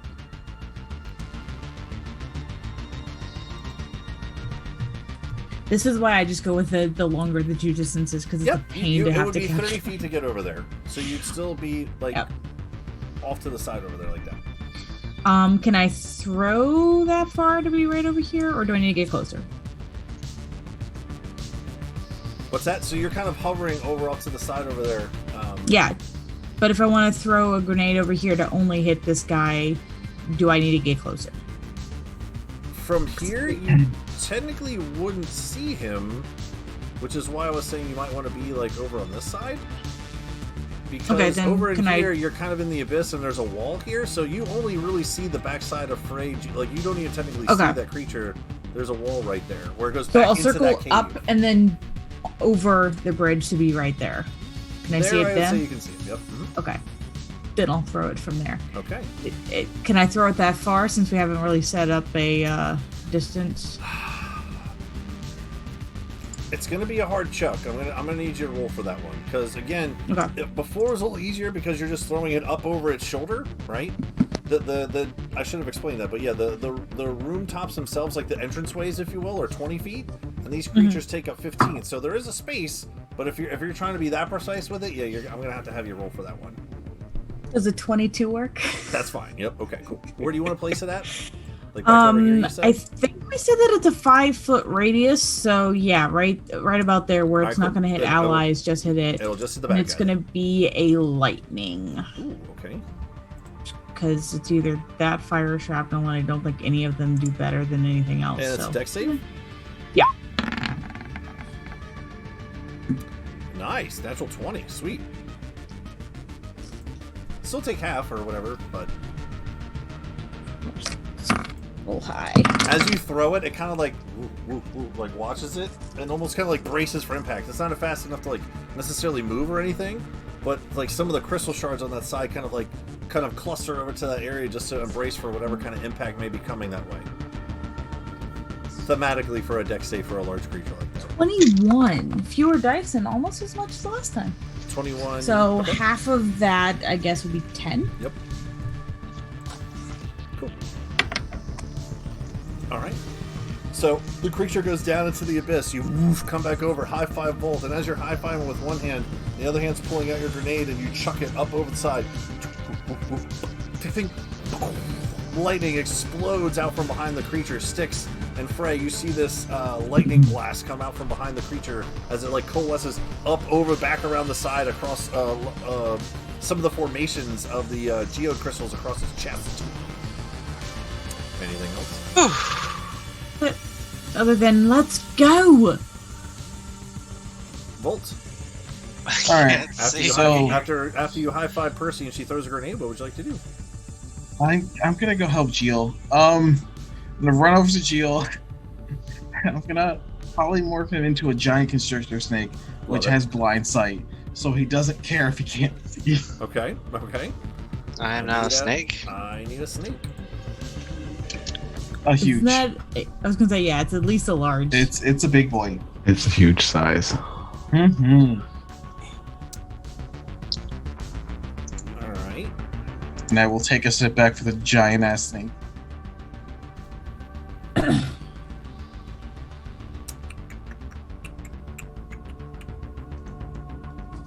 Just trying to find a cool snake. You want to be a cobra? That's cool. Fine, that's fine. Cobras are fun. And it is a how big? Large. Huge or large? There's huge. I'm at the thing. It says constrictor snake, yeah? Because then that's a giant constrictor snake. Giant constrictor snake. Hold on. It's a 3x3. Oh, that's way better. Mm-hmm. So yeah, I get. Oh man, that's a lot more hit points. Mm-hmm. I had Being only giant 40 as by the opposed to way. regular is a lot better.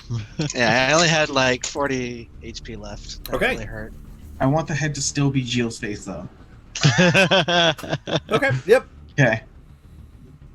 So Oh, as you God. come up behind and touch him, Gio, you start to feel this. You don't see it again because you're blinded, but you start to feel all of your muscles kind of almost turn to jelly for about a brief moment. And as they do, you not at the same time as your muscles start to almost collapse on themselves, you also feel your exterior skin and scales start to morph and expand exponentially upon themselves as some of the natural scales on your crocodilian exterior hide start to curve and coil, and even some of the some of the muscle structure and bone structure of your physical body starts to sway and curve. And at the end of the casting of the spell, you also grow three times larger that day. Into this, and now you can't necessarily see with your eyes, but you have this natural presence and sense around you. You can see, quote unquote, the presence of Freya to the side, this large ward machine down to your left. You can see Styx off to the side, these large crystalline creatures in front of you, in this very almost like Predators type fashion, where it's not necessarily people, but it's more or less like heat signatures and things like that. But you also, as Freya, as you look up, and Styx, you look up, you see Gio turn into this large cobra snake creature with, instead of the fangs of a snake, it still has Gio's face with large crocodile, still missing a couple teeth out front, so you know it's Gio. Why would you ever do this, Volt? It's so cool. You just hear from behind the snake somewhere, off in the back of the cavern. Okay, that's your action. Nope, turn it's your in our friend heads. Yep. Oh, there you go. Okay. I keep forgetting about the blondie. Yep. Nope, it's so helpful. Oh my god, and Best his feat I've ever intelligence taken. changes too. Does it? What's that? Polymorph? Yep. So Does it get better or worse? I don't know. What changes? I'm sorry. I didn't His hear The intelligence. intelligence. Yeah. Is it better or worse, Gio? It's way worse. Just What is eat it? everything. He's gonna try to It swallow is- one of these rock creatures. It is. I am, because my intelligence is 1. What? Yeah. I still know you guys are my friends, but now I'm just want to eat things. So Yes, we're just but hearing restrained things is a like lot of bad fun. rock, bite the bad rock. Well, you're a giant constrictor, so Swallow at least the you know bad how rock. to like constrict it. Yeah. Supposedly. Yeah. That's pretty much, that was my main goal. Swallow the bad rocks. I bet I could swallow that. I know I could swallow that. That's No, your it's power not. now. That's really spiky. You And still then have the a next bonus thought, action, but I Volt. ain't Do no you wanna do bitch, I'll do it. anything as a bonus action, Volt, or No, I'll save my sorcery points. I want to watch this. okay, cool. Styx, at the beginning of your turn, I actually need 2 wisdom saving throws from you. Oh You no. got this, please. I can't turn 2 people into snakes. Why not? I don't have that spell yet. That's a 19 and a 22. Okay, you're good. Go ahead. What would you like to do? Bonus action, move my hex onto this guy, Okay. and then I'm going to keep hacking at him. So ignore the guy behind me for now. First swing is a 20 lots. You try to move your hex. Yeah. And as you try to pull it over, you notice that you're not able to pull it. He's not dead yet. Yeah. Still falling. It's still falling. For all intents and purposes, people who knew that he fell, he is still falling. Nice. Still have 3 flaming days sword later, on. your So. hex is gonna come back. Yeah. It's a 27 to hit on my first swing. Yeah. Oh, you deleted you. 13 points of damage on the first swing. I'm not deleted. I'm here. I'm but a snake now. Nope, you've been Uh, deleted. initiative. You're not real anymore. 21 to hit on the second swing. I'm sorry, how much damage was that? Just 1, 5, 8, 13 on the first one, Okay, 13. Okay. and 16 on the second. Gotcha. 16 damage on the second. All right, cool. Just continuing to just swing with your flaming sword into this creature, taking off chunks as you go. Everyone seems to be chunking away at these creatures. You see they're still holding pretty much like formation, but as you continue to swing and beat into them, they do start to lose some of their rock-type structure. Yes. And a 22 for my little friend to hit. Yep. And 10 points of damage from him, and another strength saving throw.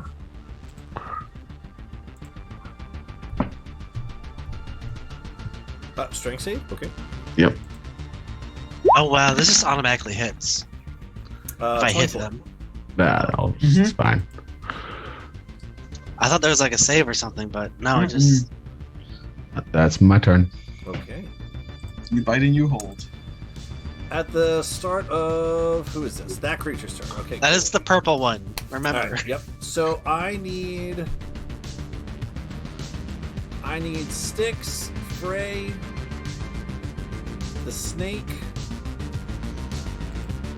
and your ward is A construct. it's technically not a creature, so I wouldn't have to roll for this. I need everyone to make wisdom saving throws. You all get +2 to your save. Cool. 3. Everybody or It's just the snake's. those that It's are the snake's right wisdom, against it? Jill. Everybody Yeah. within 10 feet of me. So everybody Yeah. except you would be qualifying for it, Percy. No, but I'm saying everybody has to make wisdom saves. No, Yeah. no. Just over Styx, Frey, and the snake. I got an 18. But you're good. 17. All right, Happily good. fair. Everyone, Where's the snake? everyone passes. Cool. Excellent. Thank God. Now that this large snake is in its presence, it's been kind of hid from everyone. But there is a large snake on the field now, so he is probably going to start swinging towards that thing. That is fine. Just hit me. An 18. What is my armor class? Not high. Ah, it's God. 12. It's 12, so okay. anything above a 12 hits. Okay, so an 18 and a 14. So 25 from the first one, and 17 from the second one. So minus, hold on, I need to subtract. 42 total? What is it again? So 25 and 17. 14? 42 total. 42, okay. Again, very much, Godzilla vs. Kong. You have this large rock creature versus Geel Snake, and just squaring off in front of each other. These two, again, 15, 20-foot tall creatures just rallying towards each other. It almost seems like the rock creature doesn't even notice anyone else's presence at this moment as these two Goliath-sized creatures just battle it out in front of all of you. Is that his turn? Because now it's my turn because my token got deleted, so it didn't show up. Yeah, it is your turn. Okay. You go after him. But yes, Yep. it is your turn. Hold on, I can't use that. I keep Got clicking the this. wrong thing. Yeah. I'm going to use Constrict as melee weapon attack +6. Nice. Alright, dice, don't fuck me. Does he get flanking for sticks since they're both giant now? Not so much. It was worth a try. It's a 19 +6, Oh, so I think that hits. That definitely hits. Okay. He is now, let me copy paste this. Restrained. He is that. I'm going to do my 2d8 bludgeoning damage. Nice. And he's what, grappled? He Restrained. is restrained. Okay, cool. So attack rolls have him advantage. He has disadvantage on attack rolls, and he has disadvantage on dex saving throws, Perfect. and he can't move. What is the damage? I keep clicking the wrong sheet. Okay. +4. You're good. Okay. Have you considered not clicking the wrong sheet? I'm used to playing Geel. Alright, so 14. So that's fair. 10 +4, so 18 points of bludgeoning damage. 18. Ooh-wee. I think I'll just move right here. Just no. You're in his space now if you're restricted enough. Yeah, I am As you in his coil- space. As you coil around the rock creature, starting to almost, starting from the bottom and almost in an instant, wrap around its midsection and wrap around the top, looking down at it from above. You have the You just creature see- grappled and restrained, and you just snap into him. I don't snap. I just. You crush him start to with my- squeeze and constrict your lower body into him, instinctually from your large Do- snake I- frame. I assume I don't get another attack. I'm gonna Uh, assume that. I think it might only be the one. I think it's only the one. Otherwise, that would be Giant impossible. constrictor snake.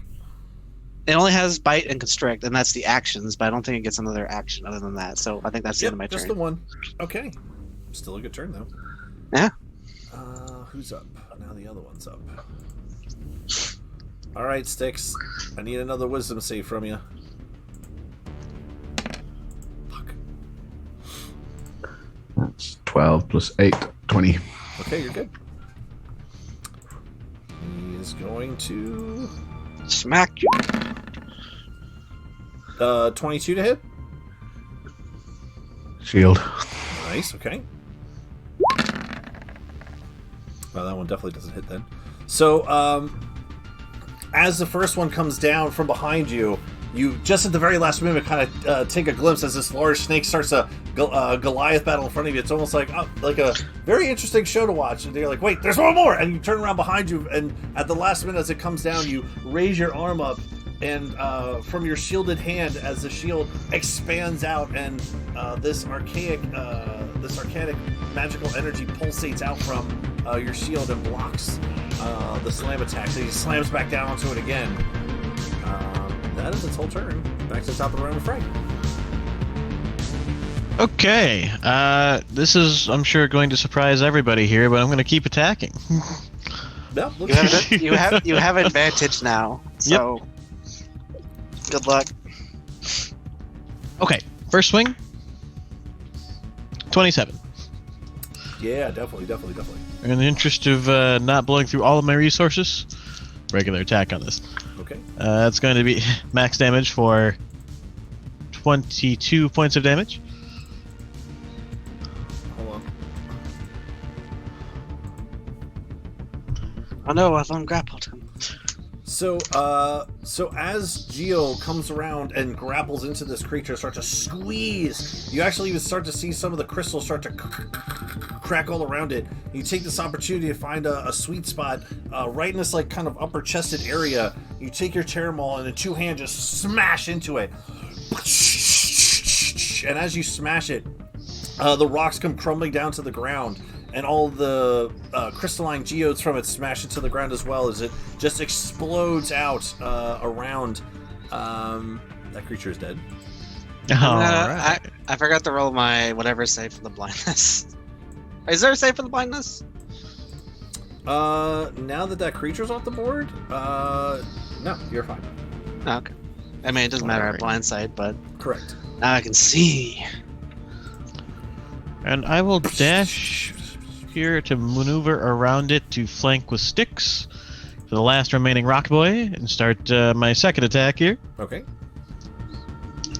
As you see him, as the creature explodes, you run off to the side, and as you see it, it's slamming down into the shield that Styx is protruding up from, and just the sheer mass and weight, you would think Styx would be like getting crushed into the earth below, but he manages to hold off and withstand the slams as you come around from behind. Yep, and that's going to be a 19.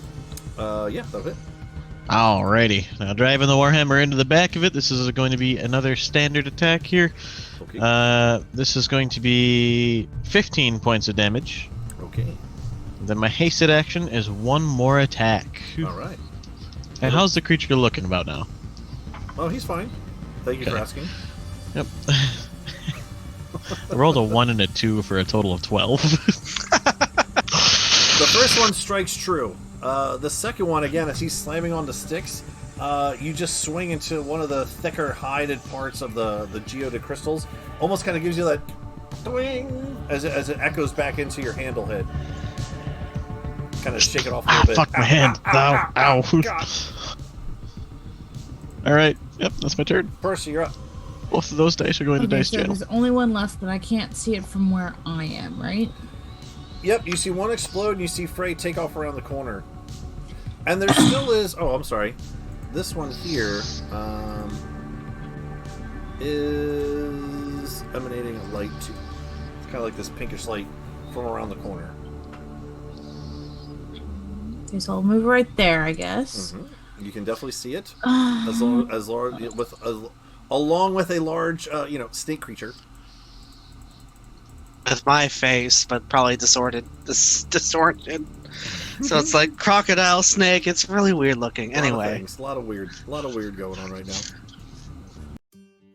Oh goodness, where to begin? Growing up in a bunker alone with only her father and her mechanical dragon, Misfit, Ilona Lewin often felt isolated and alone for the first 24 years of her existence. Forbidden from venturing into the apocalyptic wasteland she was told lay beyond the bunker door, she often dreamed of having her own adventures. After her father left one day and never returned, she had no choice but to leave home and was enthused to discover the world that she thought had been destroyed was so alive. There was so much beauty, so much wonder, so many new friends to meet, and Ilona wasn't going to waste any time. She set off with nothing but her father's coat and her mechanical best friend to find answers to so many of the questions she had. Did bees really have knees? What did the ocean look like? I wonder if there are actually fish larger than dragons, like I've read about. There were so many adventures to be had. So why had her father locked her away and kept her from knowing such a wonderful and magnificent place filled with so many great people? Ilona made friends with anyone she had even half a conversation with, but soon found herself closely bonded with a group of adventurers training to be part of the Glory Hounds, a marvelous guild that she had already accidentally sort of stumbled into, but she is officially a member. Probably. Choosing to stay with these gearhearts, Ilona soon began to learn that this world was not as perfect as she first thought it to be. So many friends in this world would lie and hurt people. There was a darkness to the world that even she couldn't avoid seeing. But never fear, this girl was raised on fairy tales, stories where monsters were always slain, good always triumphs over evil, and the heroes always stand victorious. It's going to take a lot more than evil plots and devious villains to make Ilona, regret ever leaving that bunker. Freylost Akra has always been a strong-minded sort, even from his early days among the orphans abandoned at the gates of Grimjaw's compound. He was hand-selected to undergo training to become an elite shock trooper under the God, Tyr, to maintain order throughout the known lands. He maintained this reputation during his training, holding a standing record for returning other platoons as lost flags, as well as a record for the most successful captures on training missions and the most, disciplinary paperwork for refusal of orders. He was an excellent shock trooper with a bit of a mind of his own, and may have risen high among those of lofty ideals were it not for that day. That fateful day, wherein he was ordered to take part in the summary execution of a small village of reformed criminals for not more than seeking a better life than the one levied upon them by the prisons they had slowly broken free of. You see, while the rest of his squad saw hardened criminals, Freylost saw people trying to make the most of what they had, far away from any who could come to harm for it. While the rest of his squad fell too, Freylost fell away, off into the wilds until he hit a point where he could run no more, drifting off into sleep. In his dreams, he was made an offer, a chance to understand why the world behaved the way it did, why it could be so brutal, so unforgiving, and more importantly, how he could change it. All he need do was step away from his home and squad, and continue seeking power under the guidance of this new force. He awoke with an unfamiliar mask, an unfamiliar guide, and an all too familiar need to take action. Well, hello there. Name's Jill Woodtick. My friends call me Jill. I'm a lizard folk, as you can plainly see, and this here is my introduction. I was born in what most Soskins called the Savage Swamplands. I, however, called it home, till I was run out for hunting too much. Bunch of bull. They were just jealous I was better at hunting than them. Where was I? Oh yeah, left swamp. Yeah, I left the swamp. Eventually found myself in the company of some soft-skinned mercs. They needed some muscle. I obliged. Spent a long time with them. Grew fond of them. And then one day, they died. A rival company, the Red Buzzards, thought we were moving in on their turf. So, they killed all of them. Except me. Thought they could make a spectacle of me. So they sent me over to an arena to fight forever till I died. I wasn't happy with this. So, one day, during a really nasty riot, I snuck out and escaped. I got nicked on the way out, though, so had to lay low for a few months while that healed. Eventually, when I was getting ready, I heard rumors of a new merc company opening up in Azeros, so I made my way there to hide myself among them, gather some strength and information so I can kill me some red buzzards. And that's how I met the Glory Hounds. Oh, hi. I was told to introduce myself. I'm Voltao, a 15-year-old storm chaser. My friends call me Volt. I got the nickname because I like storms. I know, shocking, right? Did I get that pun right? Is that okay? Is that good? Okay, good. Well, I'm from a small island named Akari in the Sea of Radiance. My home is known for elementals fighting off the coast every 10 years. I was on the beach for one of these fights, watching a giant snake made of clouds fighting a water elemental. After that, I was hooked. It made me want to become a storm chaser, so I headed to the mainland to see if I could find any other storms that aren't on my island. Some people tell me I get excited when I talk about storms, but what can I say? They're so cool. I really hope that I can find other people who like storms. Yeah, like crazy storms, like when the wind blows from a cold to a hot and makes a tornado that can destroy an entire village by just going through it. Wait, we're out of time? No, but it was just getting good. Styx ain't had the easiest of lives, but what he has lived through has made him the goblin he is today. He was born and raised in this tiny village situated in the forest that surrounds the Shadowvale Mountains. Life was peaceful until the night the heroes came to visit and threw his life into darkness. Alone and afraid in a world he didn't understand, he sought shelter in the only place he could find, the ruins he had heard about as a child buried deep within the Shadowvale Mountain. Just one problem with that: the ruins weren't empty. The years passed filled with pain, fear and solitude until he was rescued by his now closest friend Kylar. This fateful day would change Styx's life forever. He was no longer alone in the world. He had friends, he had a family, he had a cause to fight for. Styx is now a blood hunter and a member of the Claret Order, those who fight against the darkness and the things that would use the darkness as a weapon. His training now complete, he has decided to travel and expand his knowledge of the world and the secrets it hides. Eventually, his travels led him to Lower Azero and the guild hall of the Glory Hounds. Little did Styx know that this one act of accepting work would have such a big impact on his life. Styx now has some new comrades and new friends to explore the world with, and new ways to look at the world. He has found a talent for magic he didn't know about, and through this magic, his familiar, Acheron. The shadows of his past are once again looming behind Styx, but Styx knows he has friends to help him. He ain't alone anymore, and he ain't afraid anymore. He's still the same goblin he's always been, but one thing he knows for sure. It's true what they say, mate. What don't kill you can scar you for life. But the drink helps. Persephone Sharonford Vanderroth Kearney de Renard III, fourth child of Viscount Zephyros de Renard, daughter of the House of Blades. At your service. But don't let my good breeding fool you. My family not only rules Theros with the other three houses, but we also control its military. As a child, instead of playing with dolls and learning how to arrange flowers, like my sisters, I studied combat and tactics with my brothers, and I was rather good at it. Then I discovered engineering and constructed my first firearm, Requiem. Life was going well, until I overheard my parents discussing an arranged marriage for me.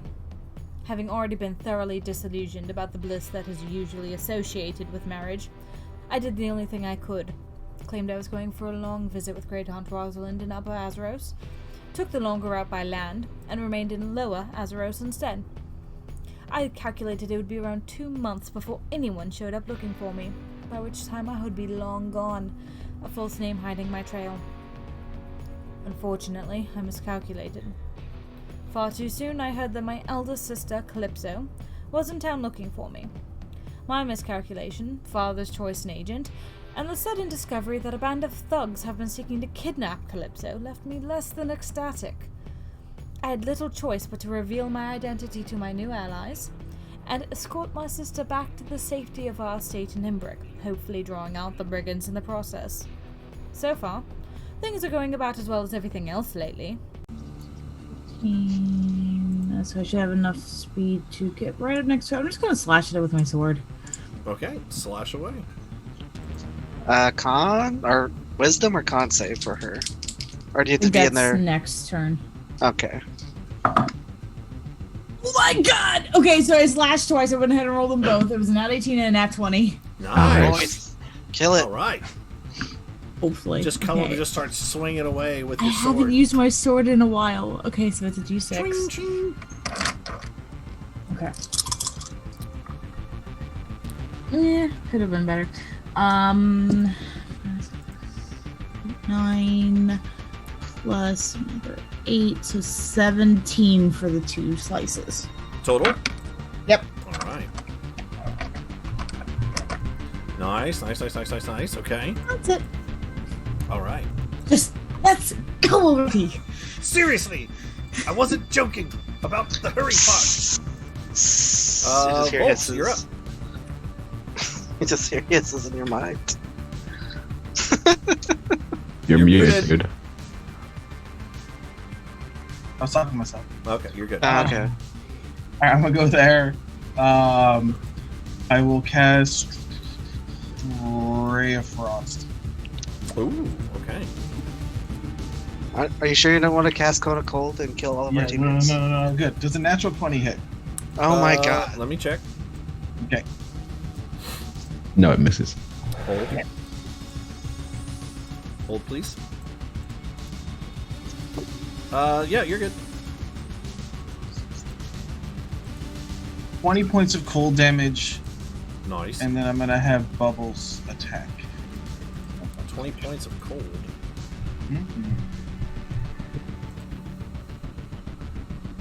Does a 21 hit? Bubbles does not do as much. Just 5 points of damage.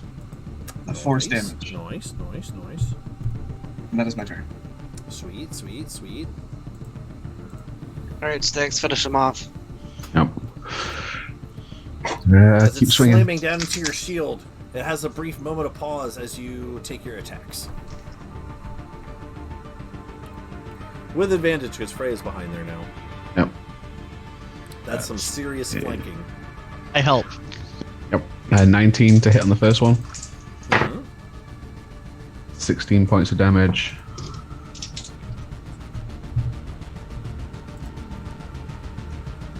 And I'll take the natural 20. Sure. Oh Why my not? god.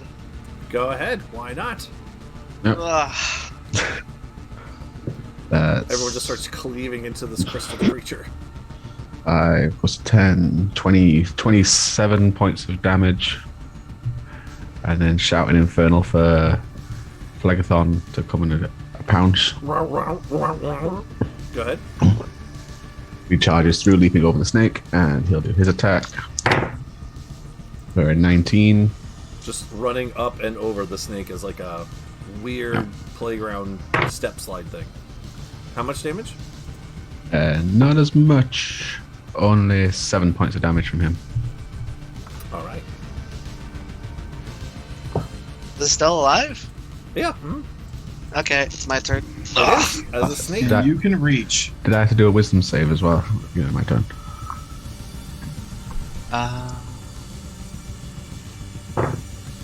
It's too No. far away. I think? That was 10 Wait. feet. Oh.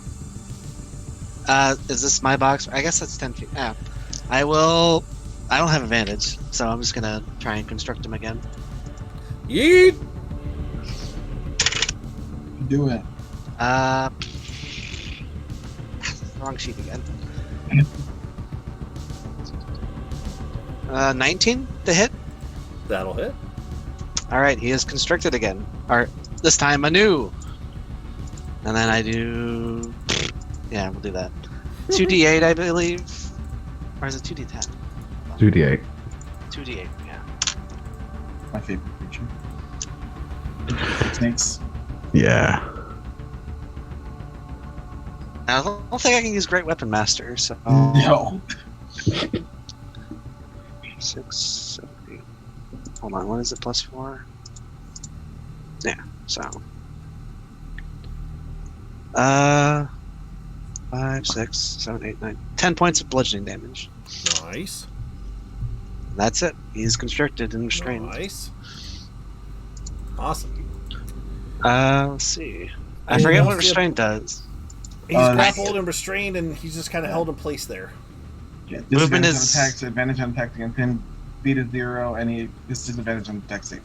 Yeah, that. Alright. I can't do anything else. Cool. On his turn, I need Frey and Percy and Styx to make wisdom saving throws, please. Definitely. 28 total with a natural 20. Nice. Goodness gracious. That's like 9 20s this game. 18. 18. Okay. Nobody's you're good. close enough to Frey except the snake, right? Correct, just the snake. Ugh. Oh yeah. I mean, technically, Gil's there too. He would have to do. I forgot he's a snake. I don't know how I forgot that he's a snake, 14. but I did. What was Am that? I rolling? 14. You're rolling a wisdom saving save. throw. As you're coalescing and constricting around this second rock behemoth. But the snake, oh no. It's fine. I actually have decent wisdom. I mean, it's a +0, so. I rolled You a. Add 3 to it. You would actually add 3 because Frey is close enough. Oh, I rolled an 18 +3, so. So you're good. I Okay. think. So 21. Percy, as you're running up and slashing into it with your what is it, rapier? I think, right? Short sword. Short sword. You're slashing into it. Let's go, seriously. Come on, and you start to just feel this sense of lethargy just wave over top of you as Slow takes over. Let's see if you would notice that. Sweet. So as he's constricted by this snake, looking around the field of battle, sees you start swinging wildly, hitting into it straight and true with that one critical hit. And as he looks down, sees your movement start to slow down on the second and third hit, and will take his hands and start to swing with disadvantage, I think. Yes. Correct, I'm Mundo. restrained. Cool.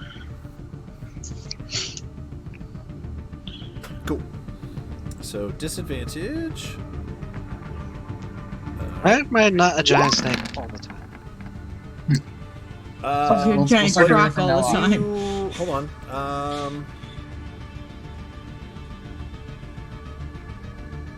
You do have a -2 to AC. So does a 16 or an 18 hit? Both, because my normal AC is 16. Cool. So on the first hit, you take 14 points of bludgeoning damage, and on the second one, you take 17 points of bludgeoning damage. So in your slowed state, as you're like, 31? let's go, you see Styx off to the side, swinging fast and wildly, and everything around the snake comes over and starts to grapple around it. The world around you starts to pick it. It almost needs to go faster as you start to go slower, and as it does, you look up at the creature last minute, swam, whap, right down into you with its hands. That is its whole turn. Nice. Frey, wisdom saving throw, please. Again? Alright. So you don't get blinded. 28. You're good. What would you like to do? Take some more attacks, is what I do. I'm gonna keep smacking. Keep Gotta go thwacking with this that. nerd. Seen work Being last very time? careful to not crush my buddy's snaky limbs. Seen If work he- last time? Snake grabs the thing and then you hit it. Okay. Well, round 2 of that. Limb equivalents, I guess. 24. That'll hit. Alrighty. That's going to be start with 18 points of damage on the first attack. Alright. Second attack. 28 to hit. Oh, yeah, definitely. For an additional 11 points of damage. Brings it up to 29. And my hasted action attack is going to be a 22 to hit. Oh, yeah, definitely hit. Sorry. Alright, good. For an additional 16 points of damage. Brings it Not up bad for a hasted to... hit. Jesus. Yeah. So 35 points of damage total, I believe. Or something like that. Yep. Just And, chunking away, chunks, more chunks. Just like a dwarf mining in the caves of old. Just chomping away. Just at kind this of large repeatedly rock creature. slamming into it. Hopefully taking some chips off here. With your large maul. And that'll end my turn here. Cool. Percy, the world speeds up around you, or you're going extremely slow. A little hard to tell, but from the looks of things, well, I thought we were growing. You're up. What would you like to do? Only smart decision would be to disengage and get out of the way. Okay. So I'm gonna do that. Okay. You can certainly do that. Your speed is halved, but you can disengage and move away. Where would you like to move? Moving right there. That's it. Whoa, thought we were as you guys. And I'm gonna land so that I'm not flying on the board. Okay, fair enough. Is You the guys- board slowed? I think it's just my control over the Yeah, speed. yeah. She's like, So it could still go 40. I just can't push it 40 because I can't move it fast. you see, Gotcha. you see Percy taking like this cool action pose on her surfboard as she starts to fly away. But to you guys, it's just like an old lady on those scooter things, just which they can go Segue. really fast, but turtle mode, just putting away over to the corner. Let's go. Bolt, you're up. You can make another wisdom Cool. save, by the way, What? for Percy. Oh, even worse. Alright, how does this thing look? Actually, Volt, you do actually have to make a wisdom saving throw too. Actually, Percy, you have to make a wisdom at the start of your turn as well. That would be a. What? Nope, that's 17. even worse. That's Okay. worse than the last two. Okay. So Percy, as you 17. fly away, you are blinded at the start of your turn. Now you can still disengage. You can still do your turn, but you're just now you literally are an old lady. just Another reason to land. blind and just flying in a direction. Feel Jill's pain. Yep. God damn it. Volt, you're good. What would you like to do? Kill it. How does it look? Crumbling. Okay, fuck it. All Percy right. blindly Unconstricted. flies into the wall. That's amazing. Like an old lady. We're gonna do a second level magic missile. Okay.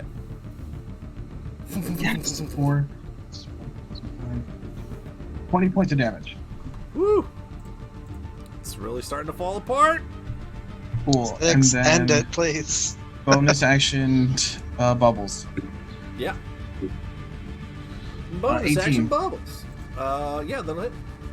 For 5 points of damage. So close. So close. Just. Did you roll it at an advantage? Oh, I did not. Yeah, technically. That's worse. Okay, Okay, never mind. Oh, way worse. fair enough. Okay, Sticks. Wisdom saving throw at the start of your turn, please. That is a 16 plus 8. Yep, you're good. Yep. So for all these rolls at the beginning of your turns, guys, you see all these large geodes on all these rock crystals. The geodes continue to just pulse, emanating this light that continues to just blind you for a moment. Now, everyone that's been making the saves, you're fine. Everyone who's failed the save is when the blindness takes over. But there's this discotheque kind of feel to these creatures as they continue to just strobe-like pulsate in front of you. But But go we ahead. have advantage because the geodes are being covered by a giant snake. Yeah, now it's just a weird disco ball kind of feel where not all the lights are protruding out now. It's just like certain areas are coming out. But yes, Kill it. It's a 23 to hit on the first one, yeah, definitely. and 13 damage on the first swing. Cool. How do you want to do this? Yes. Just stab up to its neck area and just try and pop its head off. Cool. So you use your snake friend again as a. You ever run up the tubes at a playground, right? Yep. But like on the outside of the tube, you run on the outside of because you can't go on the inside of it. That'd be bad. But you run on the outside of Geo as this curling curvature slide. Get up to the top and slice down into the creature first, and then jab right behind the neck and just use that leverage, like we learned back in the day with simple tools, right? Boom, and just pop it off. And it goes spinning off to the side. Frey, you kind of duck a little bit as it like rolls past you back in this general direction. But boop, that creature is done. And as the music fades, hold on, let me stop it. Bam! We are out of initiative. Good job, guys. Percy's still walking into a wall. Yeah. No, I'm not walking. Once I landed, I'm just standing there like. As you disengage and slowly scooter off in a direction, the slow spell and the blinding fade, and as they do, you're right about to smack into a wall. Oh, I was just gonna go a few feet where I was like, okay, that's about out of reach. Land. Just kind of using the hand technique along the wall. Yeah. So blindly going. And I'd probably like I would have landed like right in front and been like, oh, that was close. Mm-hmm. And just slowly back away. Pack the glider away. Now, can we please go? We're on a time crunch. We got three routes to check. So I'm gonna That's go where the here. Sentinel was. Well, Frey and I were down past the bridge. It didn't look like anything was there. I'm just gonna start moving this way. Looking. Don't forget that we all talk to each other in your heads, no matter how far we are. You just hear the giant snake say food and look for food. That makes sense. Okay. I should probably stay with him. Yep, no, I'm going with you. And we're going to check down here. All right. Okay. All right. So everyone, stop moving! Stop moving! Stop moving! Stop moving! Jesus Christ! Keep going! Keep going! Keep going! All right. So, all right. That's where Styx is. That's where Volt and Frey are, and that's where Percy is. Mm-hmm. Okay. Following the big ass snake. Okay. It has like another 59 minutes. Polygon. No, that's not what I want. Gosh, dang it! All right. So this goes down here. This is like another little connector bridge. Interesting that there. Okay, so anyone who goes that way, there's still a wall here, but this side over here is where the abyss is. So I guess I can just kind of reveal. I can kind of reveal all this now that you guys have been exploring. You see where the walls and the holes are and everything like that. All right, so. Ready. Gio, I'm going to back you up a little bit. All right. That's because as you get there, something's going to happen. So, all right. Styx, you will see as you kind of go exploring up this direction, you will see this area up here, and Styx and Percy, since you guys are exploring first, I'll get to the other group in a second. Go ahead and make investigation checks, please. You got this. So as Snake and Volt and Frey kind of slither off in one direction, Styx goes off in this direction, and Percy goes back down in the other direction, splitting the party, which is terrible. Fantastic. I love it. Nice three-way split. Three-way split. Even better. I'm a giant snake. I'm looking for food. I'd say actually you probably get up here a little closer, Styx, by the time this happens. Styx 24, fantastic. And 23. Okay, so always one more. Couple things. Styx up here. You see these. There's geodes on the walls and coming out of different rock formations. But one thing that catches your eye as you come up to this top area are crystals that are very familiar to the rock creatures that you just fought. And at first glance, you're like, oh shit, are these going to turn back into rock creatures? But nothing happens as you enter into the room. But they do give off that same kind of illumination to them. They definitely catch your eye in terms of the investigation that you rolled, different from everything else that's in the room. Oh. They're in like this kind of like stalagmited pile, right? It's one that comes up from the ground, stalagmites. Yep. Stalactites come down. Yep. Okay. Good. Yep. D&D, learning your earth science. But yeah, they're very beautiful as you look at them, and now again, that bioluminescence from the walls has this very kind of zen almost feel to it in terms of a relaxing glow to them. Even settling down from the intensity of the fight that you guys just had, you're starting to let your adrenaline slow down a little bit. But again, these rock formations are very pristine and cut and beautiful, and some are a little longer than others. Some are like 6 inches in length, some are 12, some are a little fatter and smaller. But with your 24, you find 1, 2, 3, 4, 5, 6. You find all these, whatever, how many there are? 7, 8? I think there's 8. Yep. Boop. You find 8. And for now, unless anyone, for now, just put pink geodes. Percy, again, coming down here to the corner where the blue one first emerged, you find 1, 2, 3, 4, 5, 6, 7. I believe there should be 8. If there's not, there should be. 1, 2, 3, 4, 5, 6, 8, 7. 9, it looks like. You find 8 as well, whatever that is. 8. Okay, noted. Depending on the blue rolls, how many you find, geodes. but you rolled 8 plenty high enough to find 8 as well. blue 8 blue geodes. geodes. Again, that same distinct coloration that was emanating off the rock creatures that you fought before. I'll also say...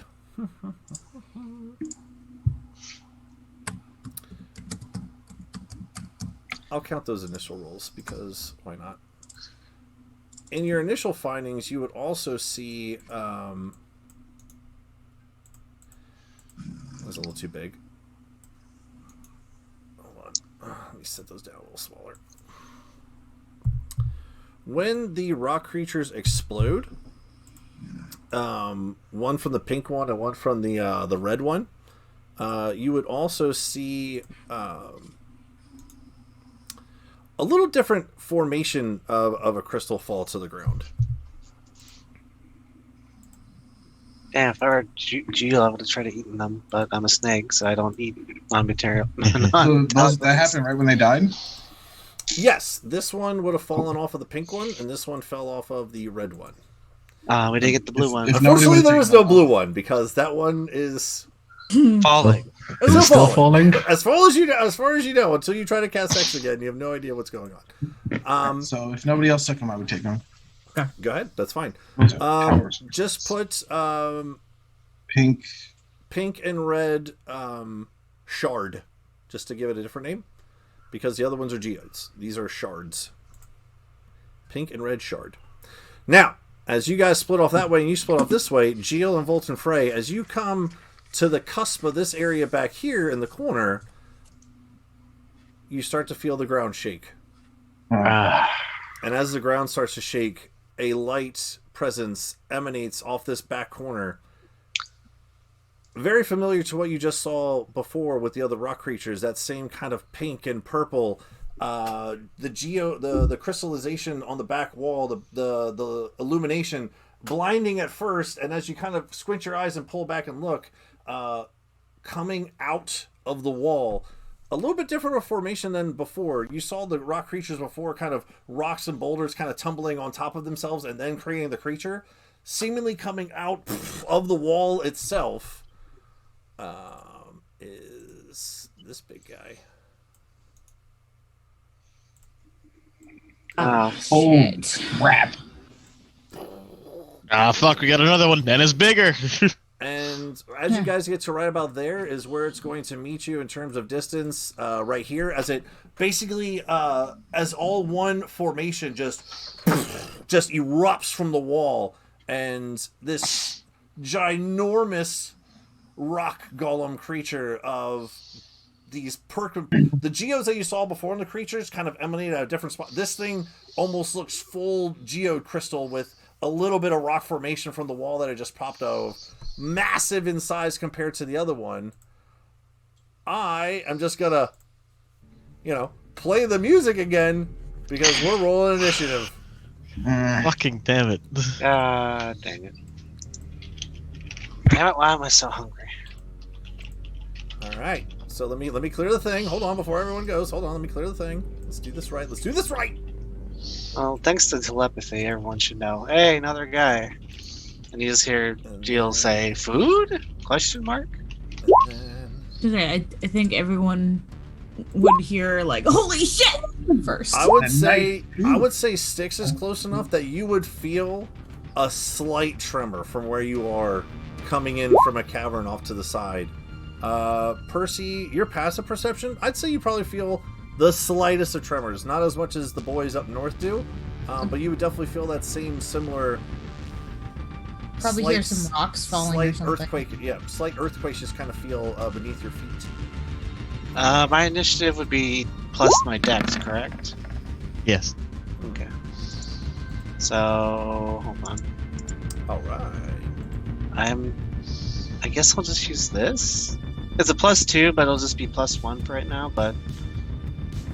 Can I change that number? No, I can't. So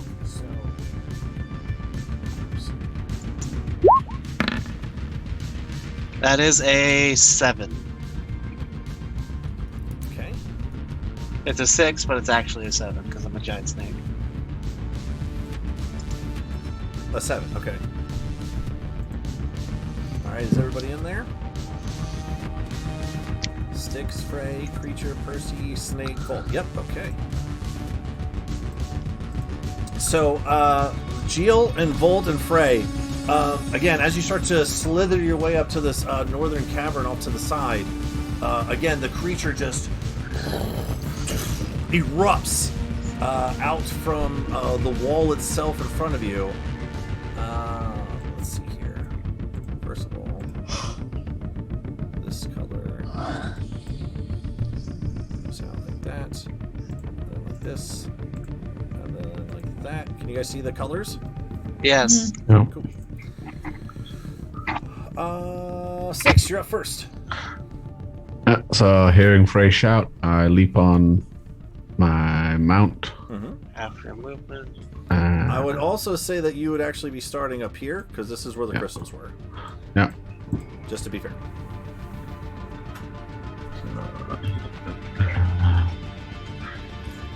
20, 40, 50. It's moving. If when you're doing that, you just hold the button down and then right click at the corners. It'll do a path.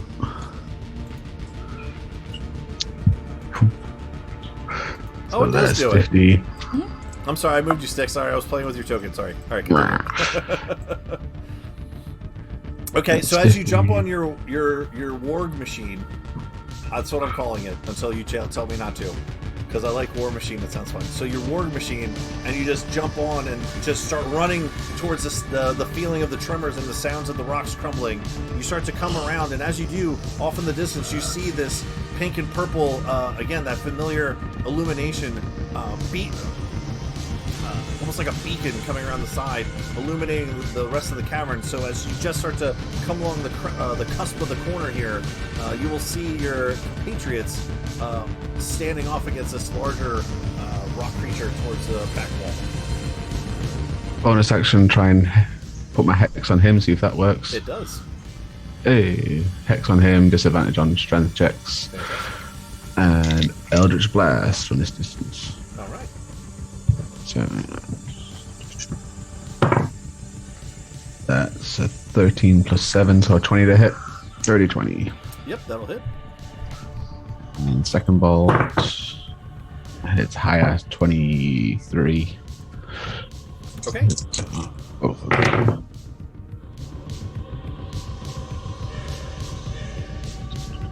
Yep. 26 points of damage to it. Ooh, alright. Nice. Just come around the corner, you see the large rock creature, much Gimundo than the last two that you just fought. And those last ones were pretty big themselves. As big as the cavern is itself. Just right past the snake's head into the creature. And that's my turn. Alright.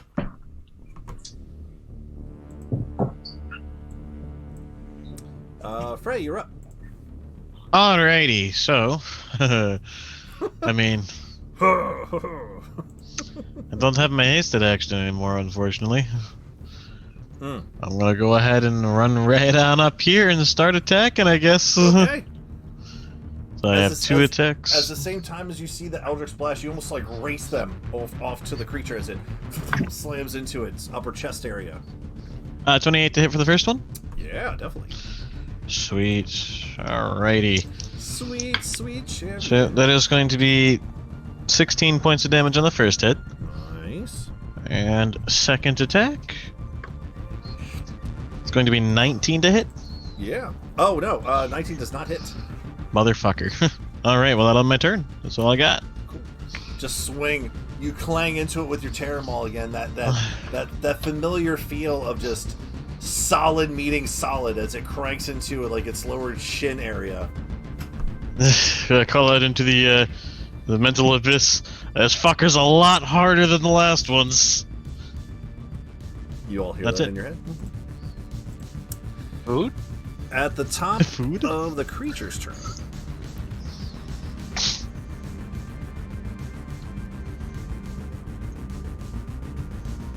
It is going to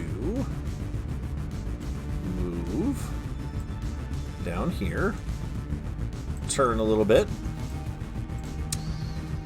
and let's see if it gets. Yeah, cool.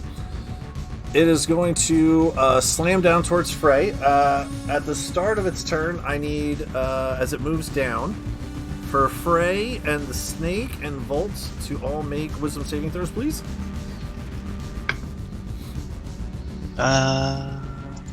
17. 11. 19. What was that? 19. What were the other ones? 17. As it starts to come along the side, the almost exoskeleton-like features of this creature, the purples and the pinks start to flare up. And as they flare up and illuminate, Frey and Geel and Volt, as you look at it, you start to have this sense of grog come over your head. And as you do, the world starts to sway and rotate as you're all affected by the slow. A 19 got affected by the slow? Holy shit. It's fucking insanity. Okay. Holy shit. We're in Okay. trouble. And he is going to attack, let's see. Both on Frey or Frey and the Snake? Let's see. Both on Frey. Uh-oh.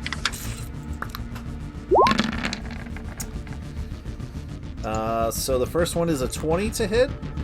That'll hit.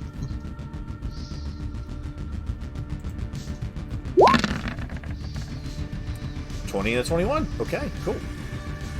Hits. The first one is 20 points, and the second one is 16 points. Still 36 damage. Okay. Well, And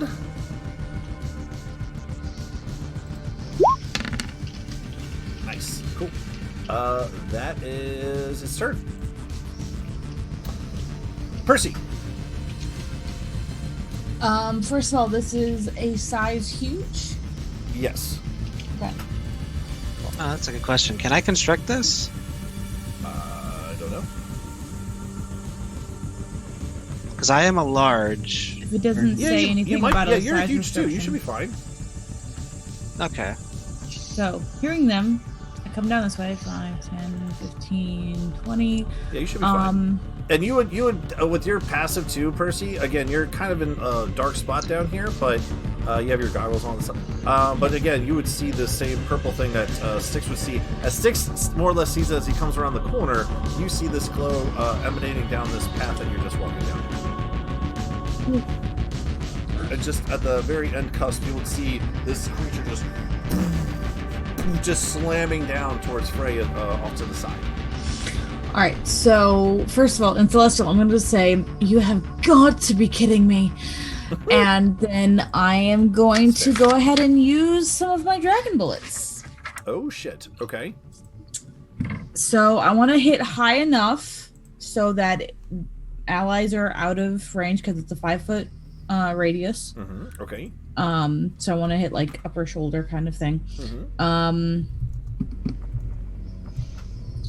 So 2 attacks. Ugh. Yeah, it's definitely tall enough you could do that, where you wouldn't hit Frey. Or the snake creature, really. Oh, good. I had to double check with the misfire. So 1 definitely missed. Okay. I mean, unless a 16 hits, I doubt it. But the other one is a 21. That'll hit. So, and that is... So does it do the normal piercing and then also fire, or is it just fire? No, it would still do the piercing and the fire. Cool. So he has to do a dex save, DC 12. Dex save against DC the fire. 12, which he is not very dexterous. And then I do a d10 plus 4 piercing. Yeah, rolled a 10, so that's cool. Because I mean, it's minimal not cool, damage but I and mean, it's piercing. cool for you, I guess. So that's 5 piercing and 3d6 fire. Hey, that's pretty good. 15 fire. 15 fire, okay. Down Okay. 2 bullets. Down to So the 4. dragon one is the one that explodes in a ring of fire, basically. Yep. This echoing sound from behind you, Volt, and off to the side sticks. Geo, you've heard this sound before of Percy's bullets just flying around people's heads. Now in your snake form, it's a little hard to remember exactly what that is with your snake brain, but as it smashes like up in like the top clavicle part of this creature, just exploding off in this brash of fire. That's a good jump, but still standing, hardy and strong. Yep, that's it. That's all I got. So with slow, I only have 1 action, plus, do I have a minus to hit? I don't think it's a minus to hit. I think it's just No, your one AC action, goes one bonus, down. speed's halved, AC goes down by 2. Okay. So. Yeah. Yeah. Mhm. How much movement do I have? You can reach it with your attack. So I have 15 movements. I want to try and see if I can get flank. Or, is this area too small for me to fit in? No, I'd say you could probably fit there. You are pretty fucking big. I keep forgetting that's a huge, not a large. The weird part of this, though, is it takes up a lot of space, but then it should be able to slither into much smaller spaces because it's a freaking snake. That is a good question, So- because I'm a snake. I can probably just go, like, hold on. Mechanics get a little wonky with if he gets some- there, he just can't stay there. So like he can get to the spot attack. Like if you're standing in your teammate's spot, you can attack, but you can't stay. Well, I have only. Okay. Alright, so here's what I'm saying. This is the wall here, right? So there's a 2 spot here, there's a 2 spot here. There's like... it's kind of crammed, man. You could probably get to here-ish. Because that looks like a 3 spot, but this looks like only 2s up here. And you take up 3 spots, right? 3 by 3? I think it's 4x4 right, with the No, way I'm you looking just right do now. by No, 3. you're 3 by 2 by 3. 3. Ah, okay. So I'd say So- you could probably get up to this spot here, but you wouldn't necessarily be flanking with Frey unless he was up, like, 2 more spots. Well, I maybe could just 1 more spot, really, but... I can't use my things to do like a maneuver, so I'm just gonna try to attack him from right here. Okay, that's fine. Do I need to roll It's anything? like, trying to judge that by angles and stuff, I'd say you're just out of flanking range with it. If, do I need to roll- if Frey moved a little bit, you would be good. What's that? Do I need to roll anything for like blindness or whatever? At the Blind you have sight. blind sight, so I think you should be good. Well, I just still need to roll it, technically. Sure, yeah, it's a wisdom saving throw. No, I failed, but I'm blinded. Okay. And then So I'm your gonna eyes try glaze to... over, but you still have blind sense, so you go from regular vision to that predator vision again. Yep, I'll try to hit him. Okay, please roll. I'm gonna use a different die. Du-du-du-du-du-du. Roll. So it'd be 6. So I need to roll. Who knows? Oh, Oh, that's thank right. God. Fuck. 16 plus 6. Yeah, that hits. All right, he is constricted, Nice. and he will take Oh no. 5, 6, 7, 8, 9, 10. 10 points of bludgeoning damage, and now he is restrained. I'm sorry, how much? 10. Nice. Okay, cool. And he is restrained. Woo! Sweet. Now with constrict, do I need to make another melee attack to constrict him again? No. To do the 2d8, or do I only do the constrict once and then I just have to do bite attacks? I'm pretty sure you can just keep constricting if he's still held. Does it automatically hit them? I Yeah, would assume so maybe. you can't constrict another target. But the target is grappled. Until the grapple ends, this creature is restrained, and the snake can't constrict another target. I would assume. Pretty Do sure I? you just get your bite after this one. Yeah, I think you'd just be You biting hit at this once. point. Yeah, Yeah. Okay. That's what I wanted to know. you just be biting. Yep. Mhm. Gotcha. All right. Everyone has advantage to hit it now. Good luck.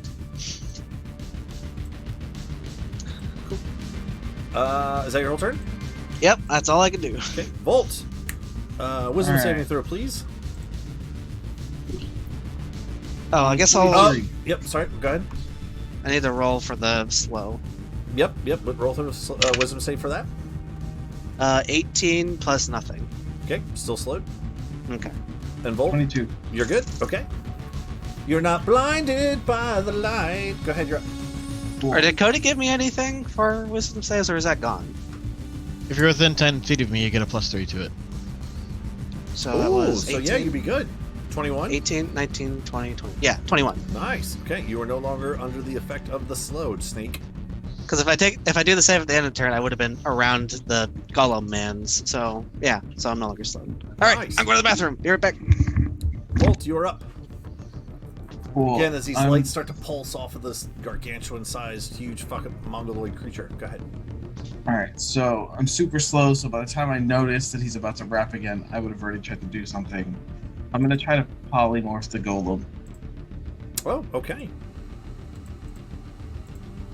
but I have to roll. I beat an 11, so it won't go off till next turn. Okay. But then do I get to roll to beat the slow? At the end of your turn, yeah, you would roll another wisdom check. Oh, that's nice. That's a 21. Okay, you're good. But does that mean my spell goes off then? So what'll happen here is, as you start to cast a spell, towards the end of your turn, the slow wears off, and as you go to cast a spell, you notice that the polymorph does not take hold of the creature. Because of Okay. its immutable form. Cool. But you still cast the spell.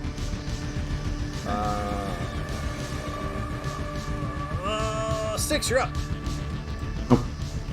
Top of the round. Me and Walk Machine are going to go charging Warg in machine, that's sticking, that's a thing. to the other side. Okay. And, You now have triple advantage, but not really. and One's enough. Go, Jesus. going to slice and dice. Okay, start slashing away. How long does your flame sword last for? A minute or? Until I let go of the sword. Because it's keeping hold of it and using the other hand to do things. Or I can recast it. I don't mind. I'd say you probably have to recast it just because you collected rocks. That's fine. I'll take another 9 off the...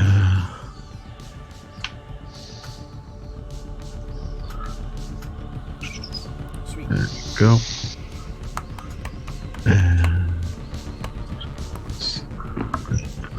Advantage. That's a 24 to hit on the first swing. And it's now 3d6. Definitely hits. Yeah, there you go. And 15, 22 damage on the first swing. Ooh. And another nat 20. Oh, shit. Yes! All right.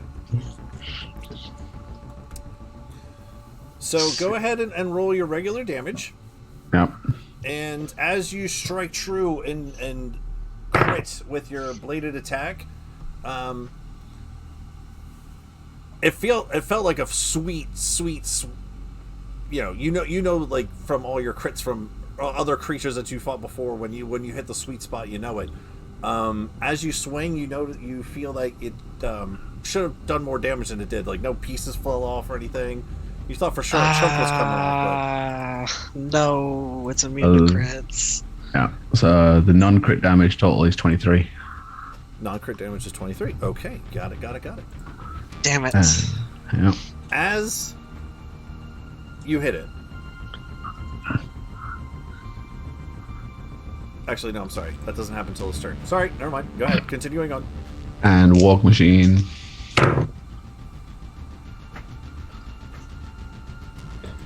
Doesn't matter. That's a 4, 8, 7. 7 damage total. It would definitely hit, but it doesn't matter. 7 damage total. What did you roll to hit? The construct got a natural 20 as well. Okay. But it doesn't matter. 25 to Right, hit. doesn't matter. So, how So it would have much been was it total? 25 to hit and 4, 8, 11. Was it? Yeah, 11. points of 2 damage. fours. Okay. Yep. 2 fours. Alright. And Okay. Okay. So after you start swinging into it, and the warg machine starts biting into it, you're still on its back, right? Like heroically. Okay, cool. As you're doing that, as the warg machine takes another bite, it actually rips a chunk out and spits it off to the ground. And as it does, the creature actually starts to glow, and you see this pink and purple, almost lightning-esque sort of crackle on its sides. Uh-oh. Yep. Oh. And The light went away. Is that good? Probably not. Yeah, probably not. But it shrank. come here, you. There's 2 of them. Come here, you silly goosey goose. Oh no, it's split into 2. Am I still grappling them? No. Uh, Actually, he'll be out of the grapple. Shit. Wow, that was unexpected. Annoying. Just like everything else about this thing. Am I still grappling any of them? I assume not anymore. Damn it. So these guys will actually have the same initiative. And then... So Styx. So, Frey, as you're standing there... Oh, shit. Hold on. I didn't mean to move him. And then... Well, that's just obnoxious.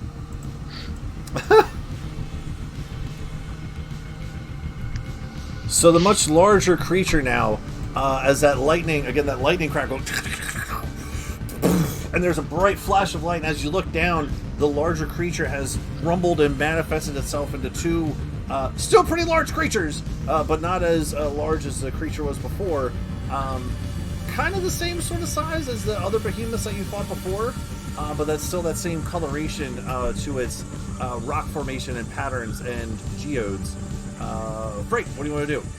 So it's split. So first thing Are you they- need to know, since the original source of our slow is gone, is that effect also gone? Yes. Mm-hmm.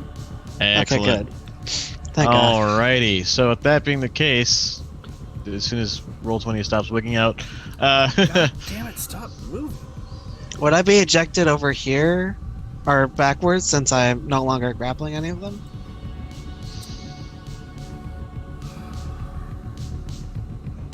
If that's how we're ruling it, then I wouldn't be able to be in their space. I'm trying to think.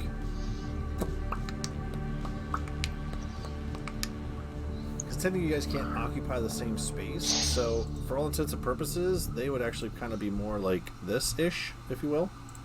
Okay. Kind of on either side of you. Ooh, that's unfortunate, but hey, that's how it goes. So like that. Okay, Frank, continue. Frey's gonna go back to mining, his new mining career. Nice. If If you ever retire, you Yeah. always have a mining. Yeah, and to do so, I'm gonna go ahead and shift this way to try to get advantage from flanking. Okay. And let's see what I can do here. From that spot, yeah, definitely. You'd be good there. Sweet. Okay, 27 to hit. Yeah. Alright, so taking this Terror Maul, sliding around to the newly created duo. Soon to be trio if it keeps splitting. Right. It's going to be 13 points of damage on the first hit. I only have 2 hits right now. So second attack is going to be 23 to hit. That'll hit. And, yeah, I got to keep my resource usage down. I don't know how long I'm going to be working at this. So that's going to be an additional 21 points of damage. Nice. So slide around and just take a couple of quick swings to the back of this thing's legs and end my turn. Okay.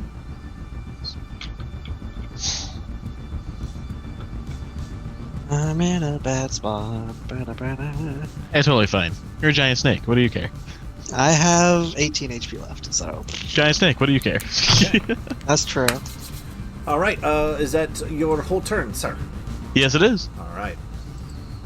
I Maybe come I'll over miss to both these times. guys. That's 4 total attacks. Okay. First of all, I need Styx and Jill and Frey. So all roll wisdom saving throws for me, please. Is this the blinding Yes, thing, sir, or is yeah. this the slow thing? Slow thing. 22. Good. 4 plus nothing. Bad. 20. 20 good. Okay. Jill, in your snake form, you've felt this lethargy once before when you swung your glaive around. Everything starts to speed up. Oh, Or well. are you going slower? It's hard to tell as a snake. I was slowed before and then got unslowed, and now I'm slowed again. It's So a fast-moving world we live in. yeah, it is. But You the haven't creature- actually swallowed anything yet today. You're Come getting a down little here. slow. And this one will kind of scooch its way over here. Oh, okay. And roll that. Nice. And then roll that. Shit. And then let's take some swings at everybody, just to play nice. All right. So we'll take a swing at Jill. A 19. I mean, yeah, that hits. And we'll swing at Styx for a 28. Yeah, that'll hit. And we'll take a swing at Frey with a 19. And we'll crit on the Volt Buster for a 30. It's very I can be rude. crit. Nice. So, Jill, 20 points of bludgeoning. Hold on, I gotta calculate into my health now. Okay. Styx, 19. Frey, 12. And Volt, Yes. non-critted, is still 20. Still 20 points of bludgeoning. Oh, that's all bludgeoning damage. Okay, so Alright. 18 minus 20, so I get 2 into my actual HP pool. Cool. Oh, are you back into a Jill? Yes, I am back into a Jill now. Alright, let's bring Jill back up. It is nice being a giant snake. The whole restricting aspect is very handy. Mm. I mean, there's no hands, but yeah. Bring you back to the token layer, eh? I would say I'm right here. Yep. Mm-hmm. Alright. Oh, I'm blinded again. Shit. Damn it.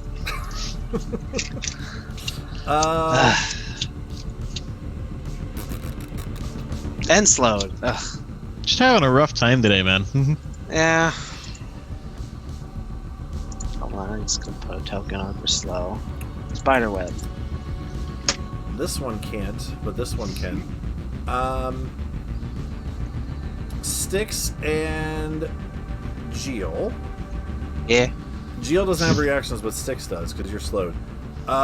If you want to take attack of opportunity, you can. You watch as this rock creature, as it kind of slides its way over and hits into Jill and then hits into you, will actually start to crumble and coalesce into the wall over here. But you can still swing at it as it leaves. Yeah, me and War Machine will both have a attack Yeah, go ahead, opportunity. have at it. You fool, you've left me control of the giant snake. No, it's back! Get your snake out of here! God damn it.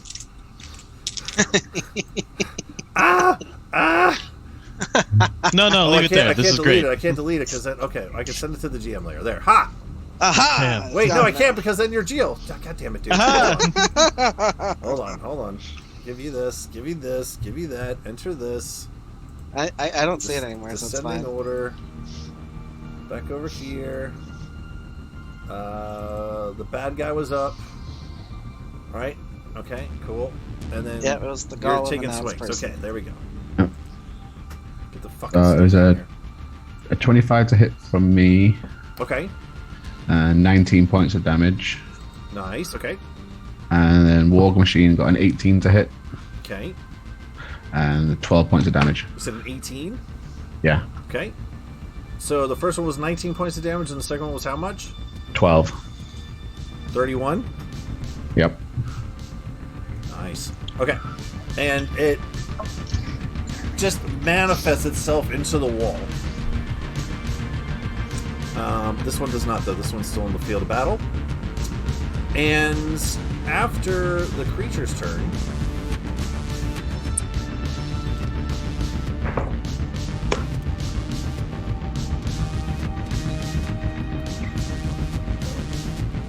who should we do? I don't know. Okay.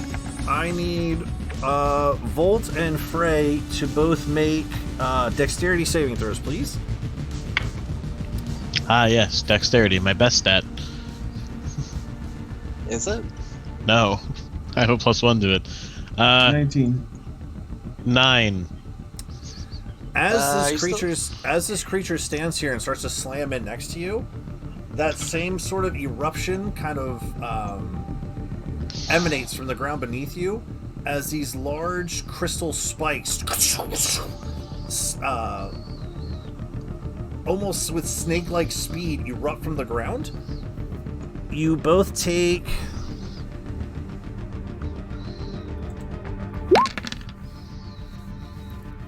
16 points of piercing damage and are impaled by these crystal spikes and are restrained by them as they just fray. One pierces up, like almost through your like upper thigh muscle area, and for Volt, it kind of like strains along the back of the Volt Buster and gets lodged in as you are impaled by these crystal spikes.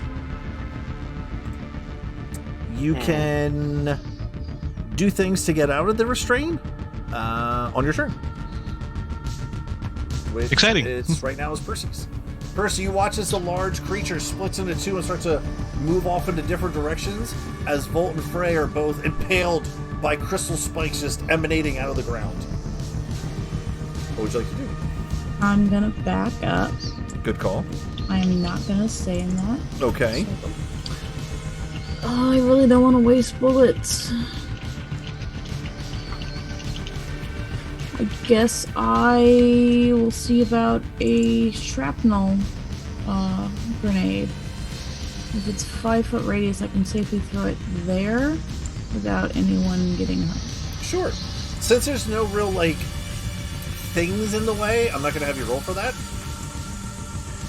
I think we said you could throw them 30 feet pretty accurately. Sounds about right. So yeah, you're good. Oh, maybe we did figure it out. Yeah. 60 feet is what I got on. It's the just depending on shrapnel. if there's things in the way. If it's a clear shot, Yeah. you're throwing it. Yeah.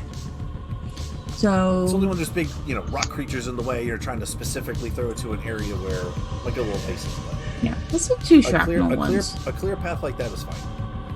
So two shrapnel It's grenades. almost like casting a spell where you can see kind of thing.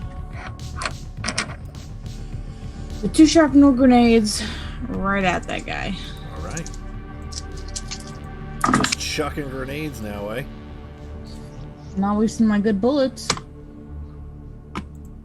They're sentinels, they're not worth it.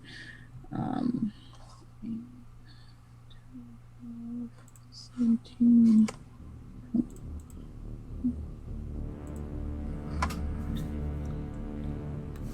Dex save or something? Yeah. Sorry. What is the source of my slow again? I mean, I think it still stays around as long as you're still alive, but...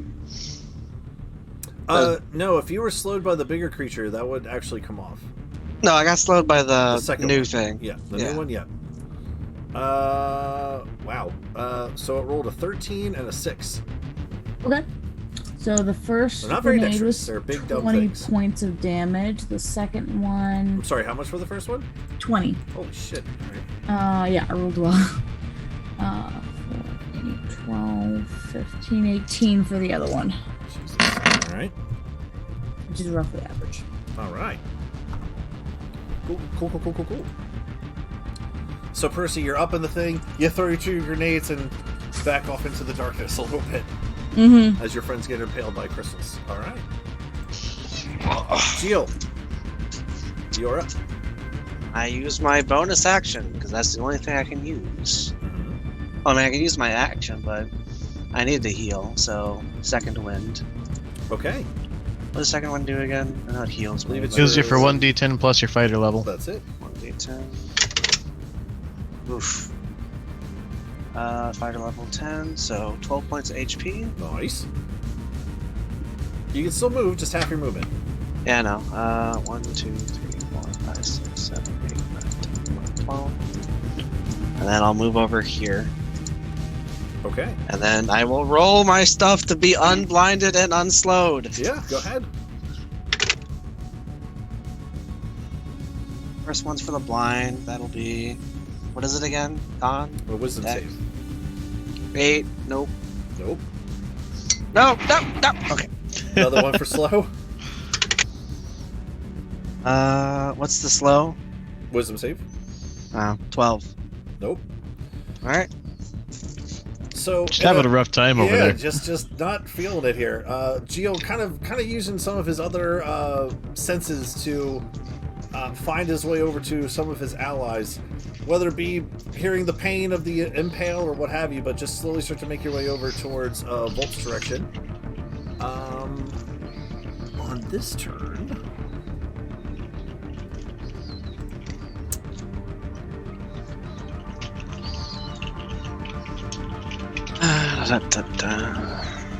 okay. On this turn, the creature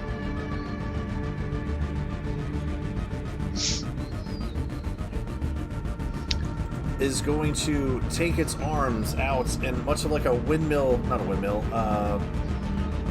like a carousel kind of effect, it just takes its arms out to the sides and spins, swinging at all three of you.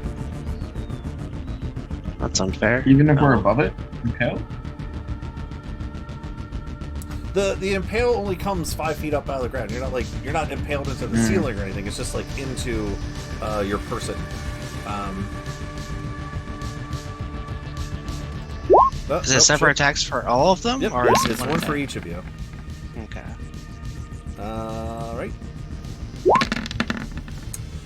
So, just going around the circle here, it's a 24 for Frey, and a 24 That'll for hit. Geo, and a 22 for Volt. I'm gonna that shield. hits. Shield? These freaking Okay. rock things. So It hits. That will be blocked. So, Frey is 23, and Geo is 23 as well. So Shit. 23 spot. Alright, hold on. Oh, wow. 55. 55 minus 23? Yes. Alright. Volt, as you get impaled by this thing, trying to figure out where the hell this crystal even came from, the creature grabs its arms and starts to swing, and as you see it hit Frey and hit Geo, you put up your Hulkbuster arm and shield the blow as it tries to hit you. Bubbles kind of like crawls around to the other side, just instinctively trying to get out of the blast radius of its slam. But now you're up. What would you like to do? Cool. I'm getting pissed off. I'm gonna bonus action polymorph myself into a giant ape, Nice. Okay. and then I'm gonna try to athletics truck, bring this thing over to the hole. Okay. Let me get you an ape. Let me get you an ape, eh? You know where I might be able to find one? Over a giant ape, a giant ape, a giant ape. You just put ape and then make it. I did put ape. It didn't come up with anything cool. What about just monkey? I'm not listening. Excuse me. All right, nothing's cool coming in for that. I'm gonna type in monkey.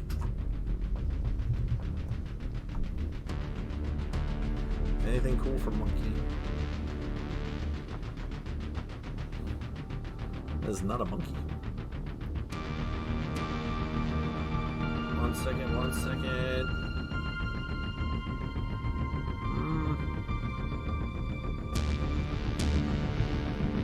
I don't have anything fun for a monkey. That's fine.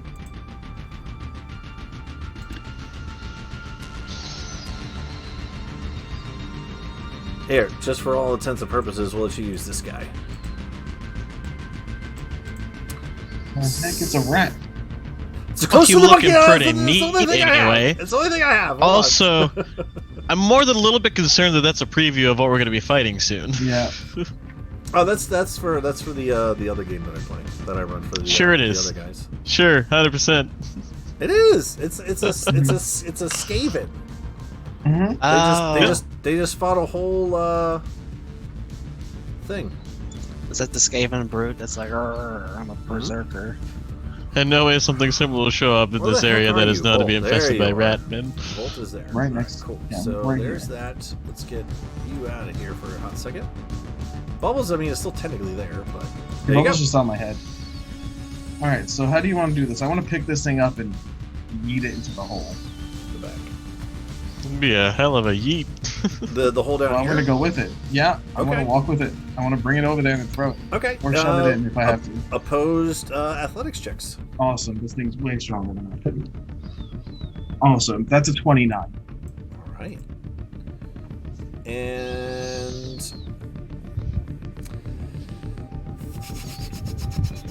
the hex would actually be broken for sticks. You'd have to redo that. All right. Athletics check. Yeah. Yeah. Got a pretty decent roll for it. No. We'll fail though. So you have him grappled. Well, I want to bring him over to the edge. All right. What is your movement speed? 40 feet. All right. So So you even if move- it's half, I think it's still 20. you can still move 20. Yep. So I want to just go and push him over the edge and then point at him when he falls. All right. Yeah, I'd say you guys would get like right up to the edge. You have more than one attack? It's a multi-attack. That wouldn't do anything. 2 actions. Alright. Yeah. So 20 feet from where you're at would take you right to the edge there. Okay. And then he would be kind of catty corner to you. Well, I would want to turn him and push him with his back to it. That's I true. want to be side by side. That's not smart. Okay. So you So want you- him to be over here. Yeah, so and I he'd would be in like, and I would front. be like this. Yeah. Okay. Cool. So as you polymorph into the creature, polymorph is your action to do that, or So I bonus action polymorph okay? so that I would able to do an action. Sorcery points. Gotcha. Okay. Cool. Yeah. Gotcha. Perfect. All right. Is that your whole turn? Yeah. You guys watch as this large ape just emerges out from the Hulk Buster, the Volt Buster outfit. Yep. And I find that one. Just grabs on to the creature and just starts just scraping the creature across the ground. That'll take us up to the top of the round with sticks. That guy's disappeared. So come over here, right over here, and just Eldritch Blast the golem at the edge. All right, go ahead and fire away.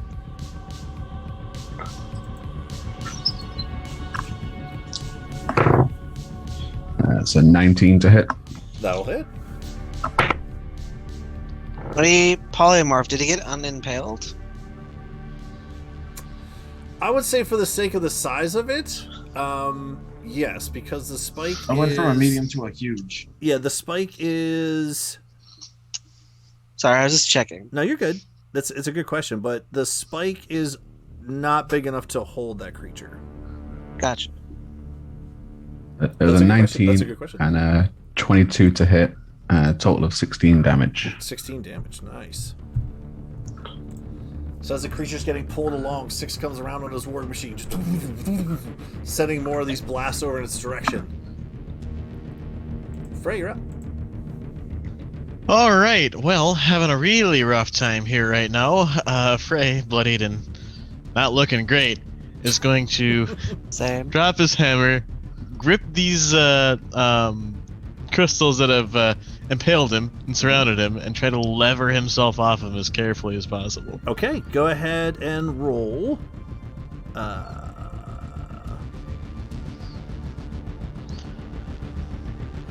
Actually, you don't have to use. You don't have to roll anything. You just have to spend your action to get off of it, if that's what you want to do. Yep, that is indeed what I want to Okay. do. And Drop the then I'm hammer. going to go You ahead. start to just Sticks as you come over. You watch as Frey just slowly starts to pull his leg off the crystal, kind of like smashing into a little bit, and then as it kind of breaks, you're able to like pull/break and pull this thing out from your leg. It has this nasty looking, not full gashing hole, but there's definitely some blood starting to come down the side of it. Alright, so that was my action to do? Yes, that is your action to Oh my god! unrestrain yourself from the spike. Alrighty. Well then, I'm gonna go ahead and just move myself 10 feet over this way, dragging my hammer behind me from, the handle. And, let's see, I'm pretty sure it takes an action to do this. One moment.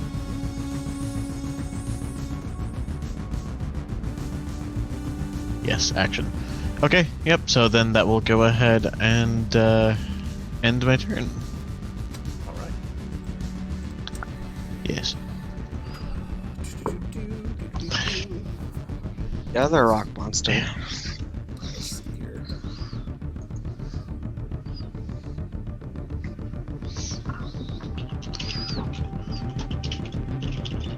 Alright. So. Uh-oh. So the rock creature that originally vominosed into the wall, you guys made a nice little circle there, so thank you for that. You start to feel that similar tremor below your feet, and as you do,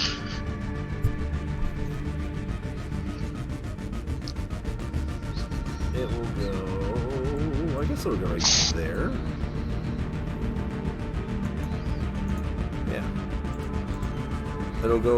It comes up out of the ground and starts to. First of all, I need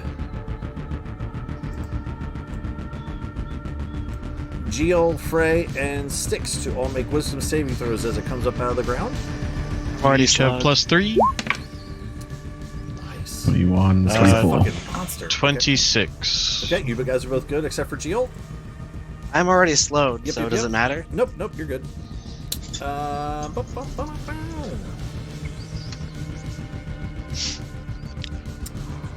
Alright, 2 slams. Who are we going after?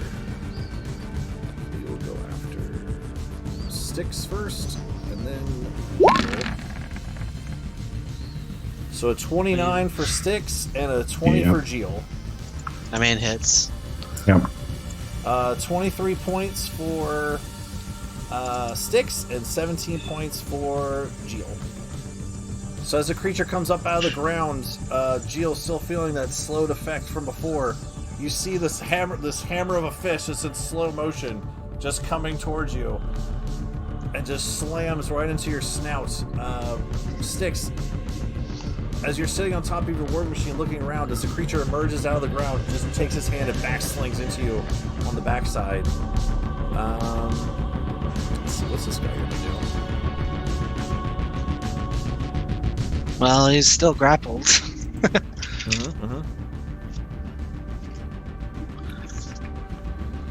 What can he do? Speed to 0, so you can just swing at me. He can just spontaneously die. Yeah, he can that'd be walk nice. backwards. Just spontaneously die. Suffer from a crystal heart attack. Yeah? Yeah? Yeah, he can sneeze and take a step back. Okay. Alright, so that one can't count at all. It still has a thing. This one does not have its thing. Alright, let's see if it's smart enough to figure out what you're doing. I think that's only fair. How Okay. dumb is it? As you're pulling it over to the side, it's looking around, and as it gets to the side of the expanse down below, he's gonna try to escape your grapple. So, athletic checks again. Well, it sucks for him. 27. 24. Okay, all right, he's still grappled. I'm a monkey. And let's see. So grapple action. Okay, and I have to roll that. God damn it. Okay. next up, let's have.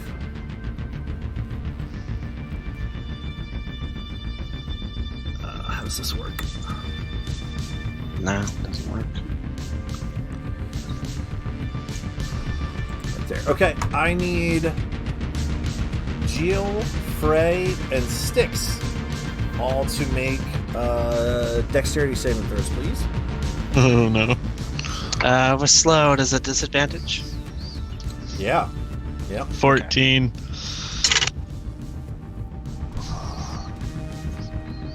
That's 17. Do I get a +3 as well? Yes, you do. You're within range. Dirty 20. Okay. Oh, me and Warg as well. 10. Jill and Frey, you feel tremors from beneath your feet. Frey, very similar to the tremor you just had 6 seconds ago. As you break out and start to hobble along across the ground, the tremor erupts out of the ground as these large crystalline geodes snap out. You take 11 points of piercing damage each. And I'm unconscious. And are unconscious. As it impales into like your upper abdomen area, you see Styx and Jill. Jill in slow motion, Frey starts to get elofted off the ground and just hanging off of this crystal geode in the air. You are also restrained, Jill. Yep. And So I'm slowed and restrained, and hold on. Is there an icon for this? We'll just use that one. then it's Percy's turn. Okay. So Volt transformed and turned and picked up Into a large one. monkey and starts to pull the creature over to Albino the side. monkey. Did he succeed in throwing it over? Not Not yet. yet. But you're still holding it. Dancing with it. Because I was gonna help you the same way you helped me, but if you're hanging on to it, then I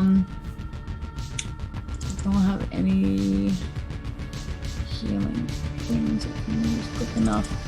So I'm gonna step back, working under the assumption that A lot of large creatures on the board as Percy continues to just back out of that situation. working with the assumption that the one that Volt is holding is going to vanish in a minute. And fire grenade at the other one Okay. because I'm not wasting all my bullets. Okay. Just chucking out. Gosh Let's damn make it, it dude. Fucking 2. 7. 2 of them? Yeah. And for each attack action. Or attack with my action. So a 7 and a 0. Okay. Negative 1 to Dex. That's Quick 20. question, DM. Yes. Can I reach Frey from where I'm at? Ooh, Yeah. Okay. the first one's 20. Sheesh. Okay. 18, 19, 24. 24 total, or 24 for the second one. so 44 total. Yes. Gotcha. Nice. The second one was 3 6s, a 5, and a 1. Jesus. Okay. So as you continue to back up, just continue just to chuck grenades at things as you're just walking backwards slowly. Okay. Cool. I like that visual. All right. Jill, you're up. I use an action to give Frey a potion of superior healing. Okay. Yeah. You slowly walk over. I'm restrained, so Yeah. Okay. I guess you could still technically reach him. It's a space away. yeah. So I just uncork it very Well, grappled slowly. means no movement. Restrained just means disadvantage on the attack. Also no movement. Oh, is it also? Never mind. Yeah. And I slowly go to his like weird face thing and put the potion to where I think his lips are, and then you will heal. The return of 8d4. the weird face thing. I love it. 8d4. Hold on. 1, 2. Frey, That's me. need you to roll a D100 for me, please. Oh boy, there's no way this is gonna go weird. Shit. Hold on. Please, DM. Give Daddy me gonna this. bring you back. How much of the potion actually goes through the mask? 68. 68. Oh. Yes. What off? Jill, in your slowed state, and Styx, you're watching Jill very slowly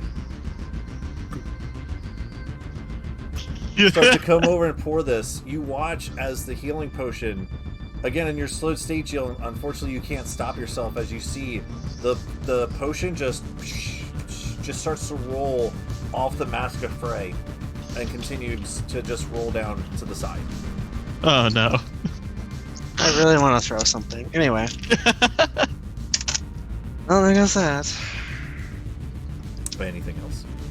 I will roll to get rid of blindness and slowness. No. Nope.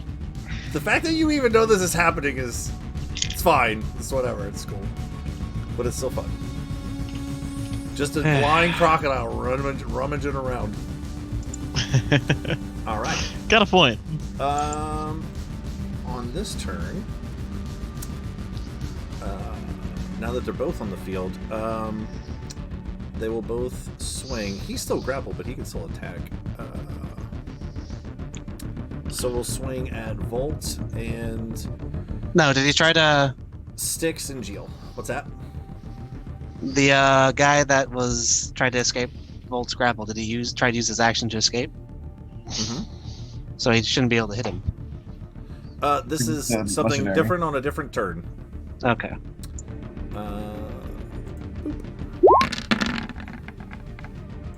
Oh, jeez Louise.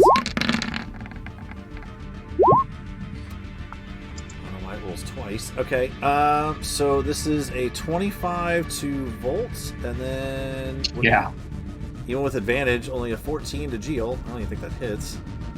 Hold on. And then a 26 to Styx. Yeah. That doesn't actually hit. So, he missed the blind slow guy. He was also restrained. It's like quadruple advantage, but anyway. Alright, so the 25 to Volt is 19, and the 26 towards Styx is 14. Bludgeon, all from the backhands of this creature as it grabs its hands into fists and just spins around in a circle again, swinging at anything in its vicinity. Volt, it is your turn. As an 8. I'm gonna move 10 feet forward with this guy in my hand and then just let go. All right.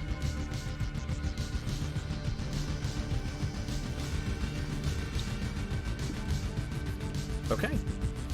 So you just like push him over the edge. Yep. Okay. So let me read this here real quick.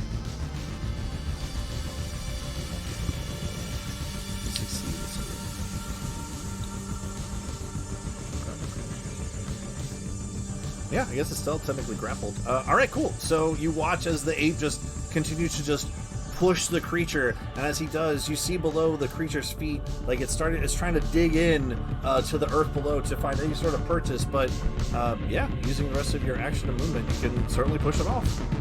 Cool. I'm gonna use the last 20 feet because I was in 10 feet now. We're at 30 feet left. I'm gonna run over here, and I'm gonna just punch the thing in the face twice. Okay. Oh yeah. 23 Yeah, definitely is. and 28. Both hit. I was blinded. I should have been able to heal Frey, but it's too late now. It's all good. I mean, I guess I could hear him in my mind, like, oh, he In passed fact, out. you wouldn't even know that you're not healing him. Only Styx would be the one seeing the potion splashing off of his face mask. So yeah, I did my job.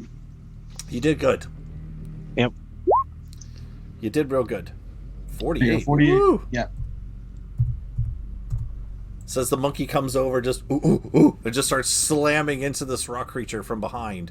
Yeah, I'm trying to get its attention. All right. All right. Styx, you're up. Replace Hex on this guy. All right. And swing away. Okay. Hey. I haven't been able to take a lot of notes. There's a lot of things going on in this fight. I gotta take notes later. Go ahead. 19 to hit on the first one. Yep, that'll hit. And a 26 to hit on the second one. Yep, both will hit. 6.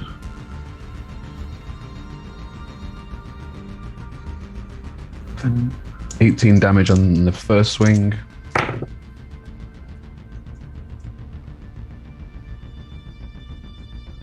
and 19 damage on the second swing. Okay. And Warg Machine. Mm-hmm. That's a 20 lots. Mm-hmm. 10 damage from Warg Machine. And Nice. a strength saving throw. Strength saving throw, okay.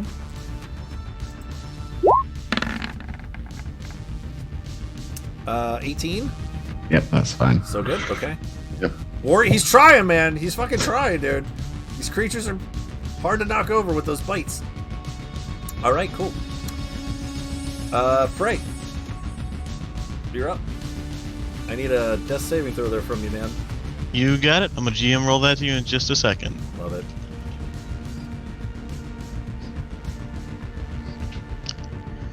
Okay. And there's that for you. Fantastic. Even with your telepathic bond between all of you, Frey is the only one who hears this. God damn it. Come on home, son. Come back to me.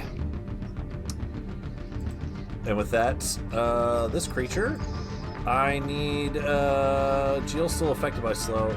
I need, Styx and the big monkey. Actually, shit. God damn it, dude. That's my fault. Styx, I need 2 wisdom saves, actually, from you. One at the start of your turn and one now. Rolled a 17 and a 16 plus 8, so 20 odd on both. Okay, you're fine. And then for the monkey? 19. 19? Okay, you're both good. With that, let's see if the monkey got his attention here. Oh, that was a lot of damage. Let's see. I also threw its brother off the ridge. He is going to slam twice towards the monkey. Yay! A 28 and a 23. My AC is 12, of course. So it is That's 46 points of damage total. Cool. Still fun. And let's see if he does it or not. Styx and the monkey, you guys can take opportunity attacks as the creature starts to vanish in through the floor. But you can still take opportunity attacks.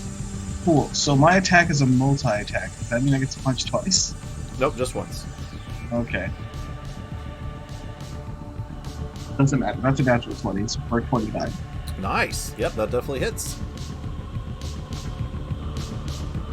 I got a 28 and Warg Machine got a 19. Yeah, all those hit. So 52 for mine, not 58. It's still not crit damage on that though. Okay, then what do we have? Plus 6. 28. 28. Okay.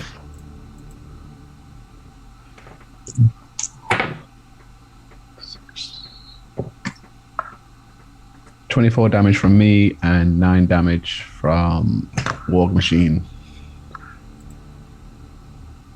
And will Warg Machine still need to do a strength saving throw? It's part of the attack. Okay.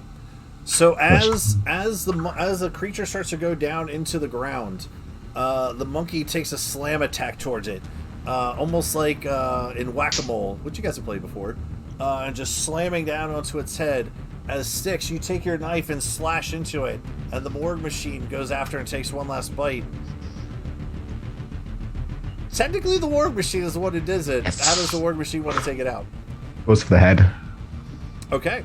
Just crushes the head in its metal jaws. It takes a couple bites, but as it kind of goes into the ground, it gets stuck from it, ceasing to have existence. And then with the first bite, it crunches in. You see a lot of the light source to it start to fade down, and as it does, you just see, much like the Mousers from Ninja Turtles, just chomp, chomp, chomp, just continues to just crunch into its head until the head just collapses down into rubble in front of it.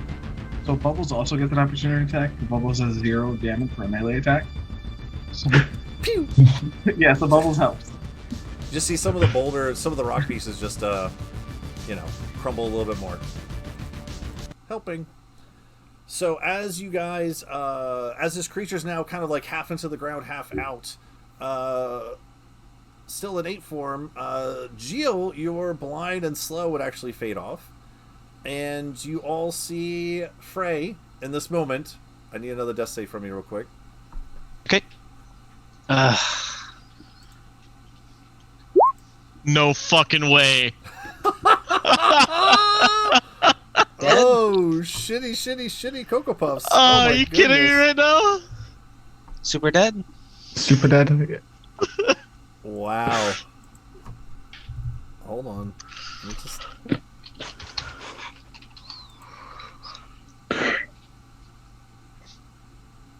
Okay. All right.